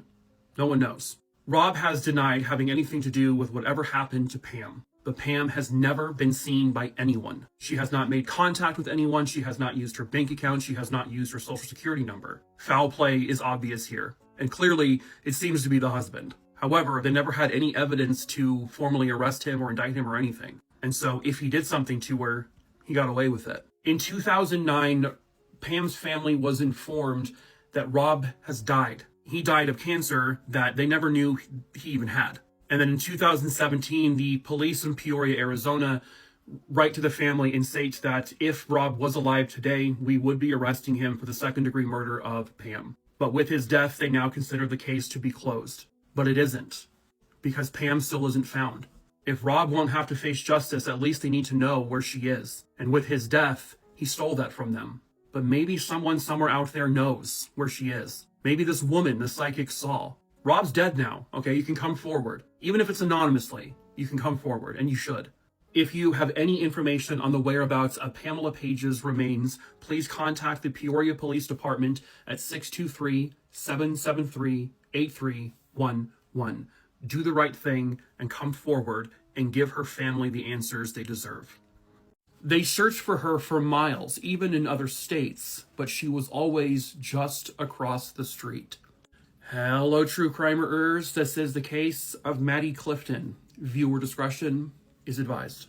It was November 10th, 1998, in this home in Jacksonville, Florida. A wife and a mother noticed a very horrific smell coming from her son's bedroom. She then saw what looked like some kind of thick liquid oozing out of the side of his bed. When she lifted the mattress, she saw 2 feet with white socks. This was the little girl that everybody was looking for. Maddie Clifton was born on June 17th, 1990. Maddie had an older sister named Jessie. The two of them fought all the time, but were also the best of friends. Maddie was known for her energy, for her smile, for her laughter. Her nickname was Giggles. She grew up in a really loving home. These are her parents and her sister. This was a very, very close family. They would vacation all the time, and Maddie had a really good life. She was just full of so much happiness and joy. She was athletic. She was also a talented musician. She loved playing the piano. They would say that Maddie can go from maybe playing football and go right into being a ballerina. Maddie loved sharing her laughter and her joy and her happiness with everyone that she could. But someone took her life in a brutal way. It was November 3rd, 1998, at approximately 4:30 p.m. Maddie comes home from school. She would spend a little bit of time in the house practicing her piano. Then, like she would do every day, she went out front to go play. She went next door. She played with a 16-year-old kid who lived there. And according to one witness, after Maddie was done playing with this 16-year-old, Maddie goes back to her front yard and she can see another teenage boy kind of approaching Maddie. It didn't look like anything bad though, so the witness would end up going back to their house and doing whatever they were doing. But at 6:20 p.m., Maddie's mom goes out to the front to call in Maddie for dinner, but Maddie isn't there. But when the mom can't find her, by 6:33 p.m., they call 911 to report her missing. And it immediately becomes all hands on deck. They search far and wide for Maddie. Volunteers are on the side of the road passing out flyers. The local schools, junior highs, high schools, are passing out flyers to everyone. Meanwhile, police are searching diligently every square inch of this area. Her parents go on the news several times pleading for anyone who has information to please come forward. They even go to nearby states to start looking for her. But on November 10th, just 7 days after her disappearance, they realized she wasn't far away at all. And then that brings us back to this home. This house was literally just across the street, so from where I am right now, from the Clifton house. This house belonged to the Phillips family. One day, while their son, Josh Phillips, was at school, the mom noticed a horrific odor. And when she opened Josh's bedroom door, the smell got worse. It looked like Josh was using tape to help block some of the odor. There were air fresheners everywhere. And then she lifts up the bed and finds Maddie's body. And it was bad. It was really, really bad. 14-year-old Josh Phillips was then arrested and charged with Maddie's murder, and he would soon confess to what he did. Josh would tell police that he was not supposed to play with kids in Maddie's age range, according to his parents. These are his parents here. His dad was apparently very, very strict about this. But Josh says he saw Maddie playing outside and invited her over to play baseball in the backyard. As they were playing, according to Josh, a baseball hits Maddie right in her eye very badly, which is obviously going to cause blood and bruising. 14-year-old Josh goes into a panic because he now thinks his dad is going to be extremely pissed off at him for playing with Maddie. He said Maddie was crying, she was screaming, and so in fear that his father would find out, he brought her to his bedroom to try to calm her down. Blood was pouring out of her face at this point, and in order to quiet her, he took his baseball bat and he beat her over the head a few times. Maddie let out a whimper and a cry, but she was still making more noises. So he took out a knife and he cut the 8-year-old girl's throat. He then pried the wooden base side of his bed frame off, and he shoved her body underneath the bed. At a certain point, Josh's dad came home. Maddie, he could still hear, was breathing, very labored breathing. It was loud enough that he felt that his dad would be able to hear it. He then took Maddie out again, and with his knife, he stabbed her repeatedly in her chest. When Maddie was found, her shirt was pulled all the way up and her underwear was underneath her body. Josh said that's because when he was dragging her and trying to put her underneath his bed, her clothing came off. The coroner stated that Maddie had 3 blows to her head. She had several neck wounds that perforated her windpipe, which caused her to drown in her own blood over the course of several minutes. When Maddie was found, her hand was still clutching onto the bed frame, indicating she was still alive after everything he did to her. And then she slowly drowned in her own blood and died. This is all because Josh did not want his father to find out he was playing with an 8-year-old girl. It really makes me question what kind of person is his dad, where this 14-year-old kid is petrified of what his dad would do if he found out he was playing with an 8-year-old, that it would be better for Josh to just brutally kill this little girl. Obviously, this kid knows right from wrong. But also, obviously, he's got some stuff going on upstairs that perhaps isn't being treated. When Josh goes on trial, the prosecution tried to insinuate that this was all a sexually motivated crime, based on how Maddie's body was found with her underwear underneath her. However, the coroner stated that there was no sexual assault whatsoever. Especially with the body of an 8-year-old, it would be easier to tell that kind of thing, and there was just nothing. The prosecution could not prove their case that this was a premeditated murder based on some sort of sexual motive. And for the most part, it sounds like the story was believed, that this was an accidental thing. But here's the thing. Again, Josh knows right from wrong. He's 14, but judging by how he knows how his father would react, he knows the difference. He had at least 2, if not 3, separate occasions where Maddie was still alive, where he could have said, "Holy shit, what am I doing? I have to get her help. I'll suffer the consequences of whatever my dad says, but I've got to get her help." And he didn't. He continued to harm her, and then he killed her. And no matter what, sweet little images you have of him, in the end, he became a monster. The evidence against him was overwhelming. I mean, they had the bed, they had the baseball bat, they had the baseball, Maddie's body, and also his confession. Josh Phillips was convicted of her murder, and he was sentenced to life in prison without parole.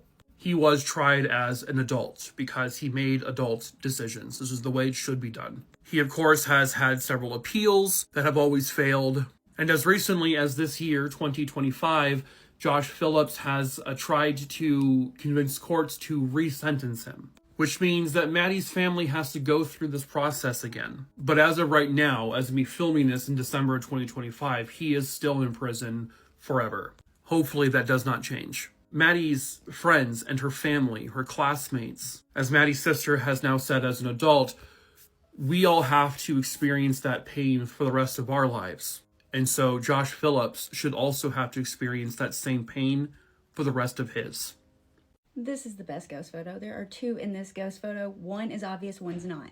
Someone just sent me this photo. They wanted to show me this ghost that is from Basin Park Hotel in Eureka Springs, Arkansas. It's supposed to be a little girl. I'm like, cool. I see the little girl immediately. I'm like, oh, awesome. But then I get to looking and I'm like, who the hell is that?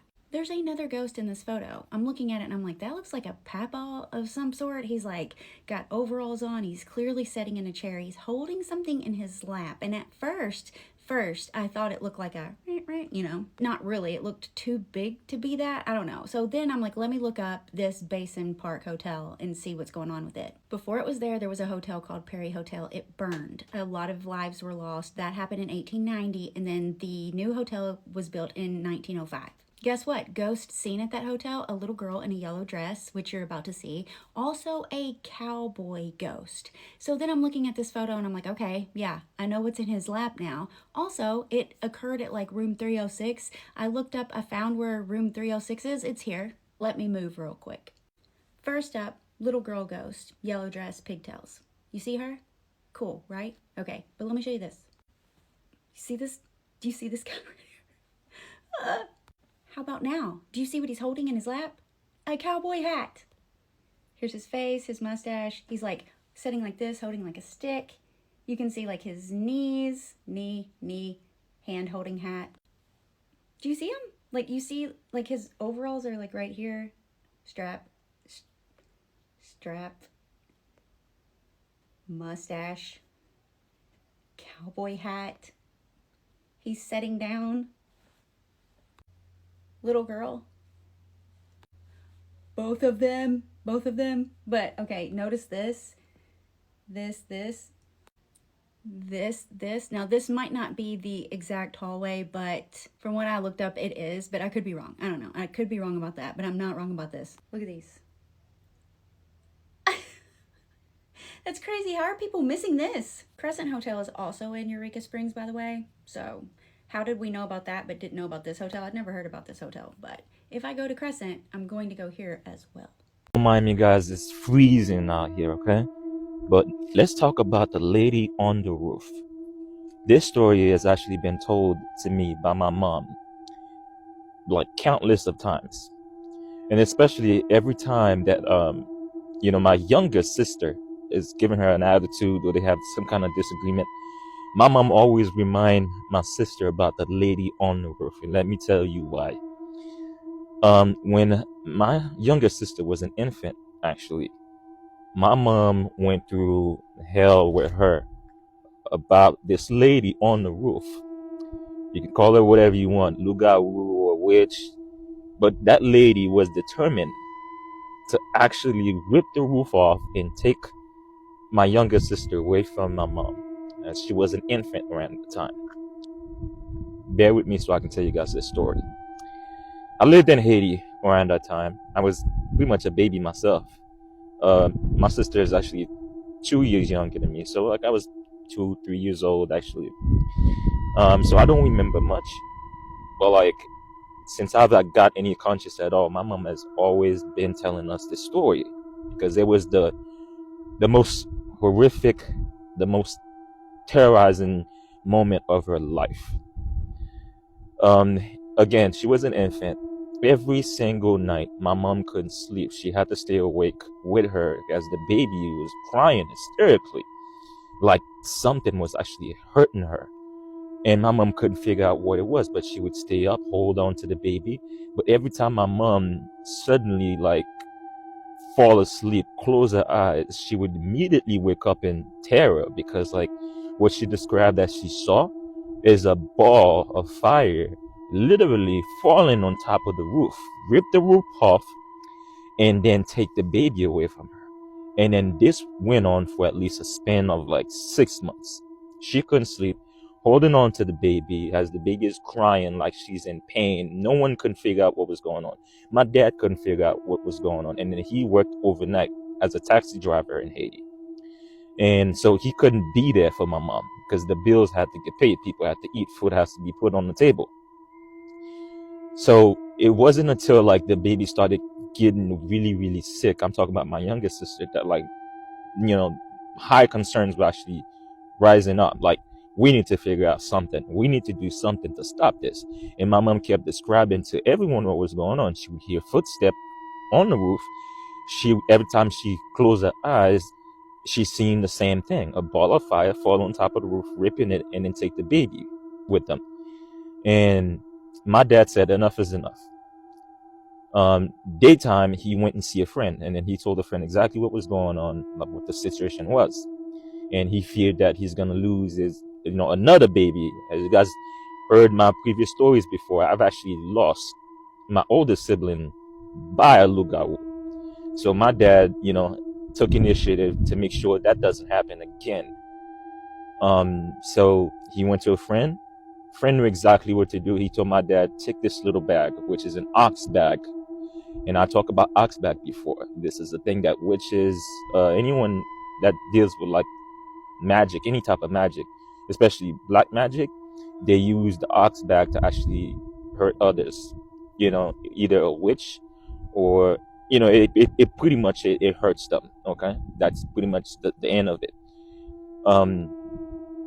So my dad took the ox bag, went up in the roof of the house and actually placed it there in the area where whatever that's trying to get my sister doesn't see it. And that night, again, same routine. The baby started crying again like crazy. I'm not talking about a normal baby crying like she's in pain, like she's like, like her skin is like feels like it's it's being ripped through or something. So my mom grabbed the baby, crying, holding on to the baby, praying.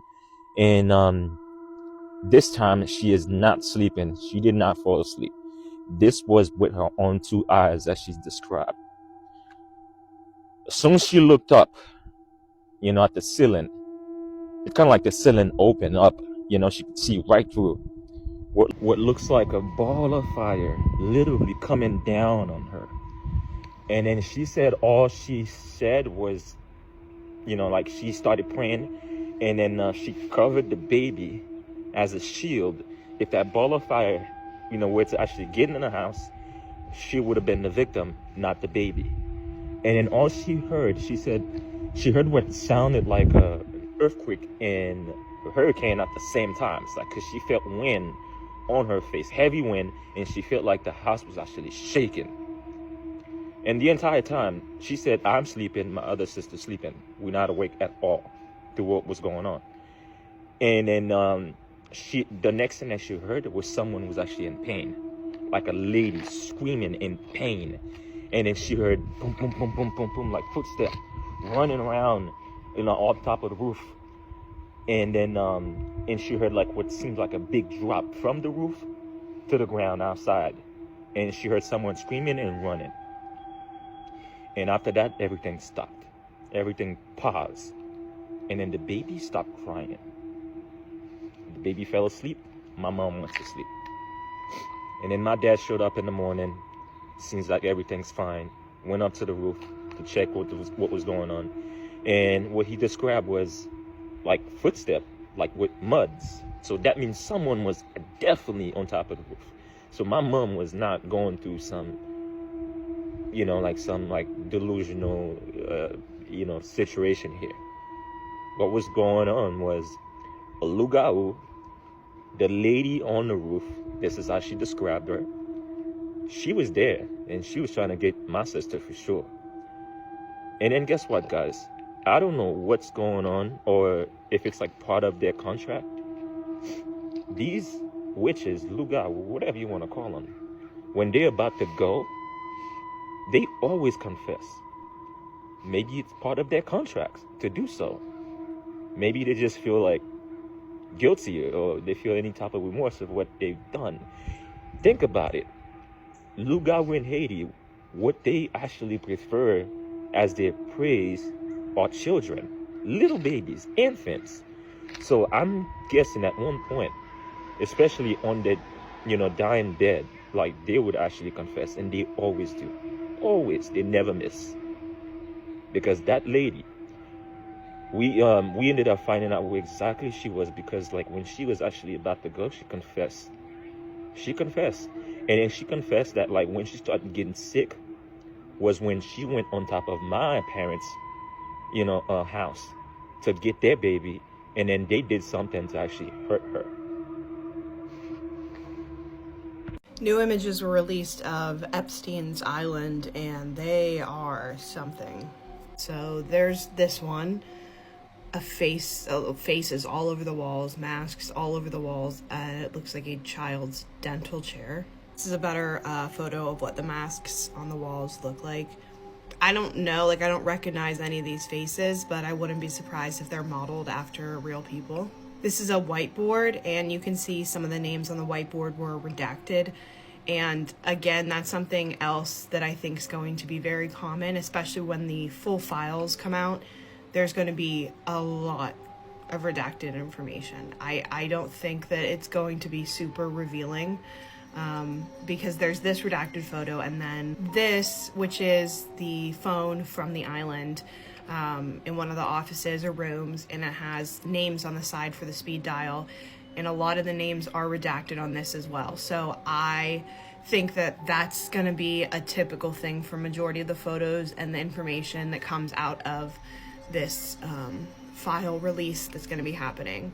A lot of it's going to end up redacted.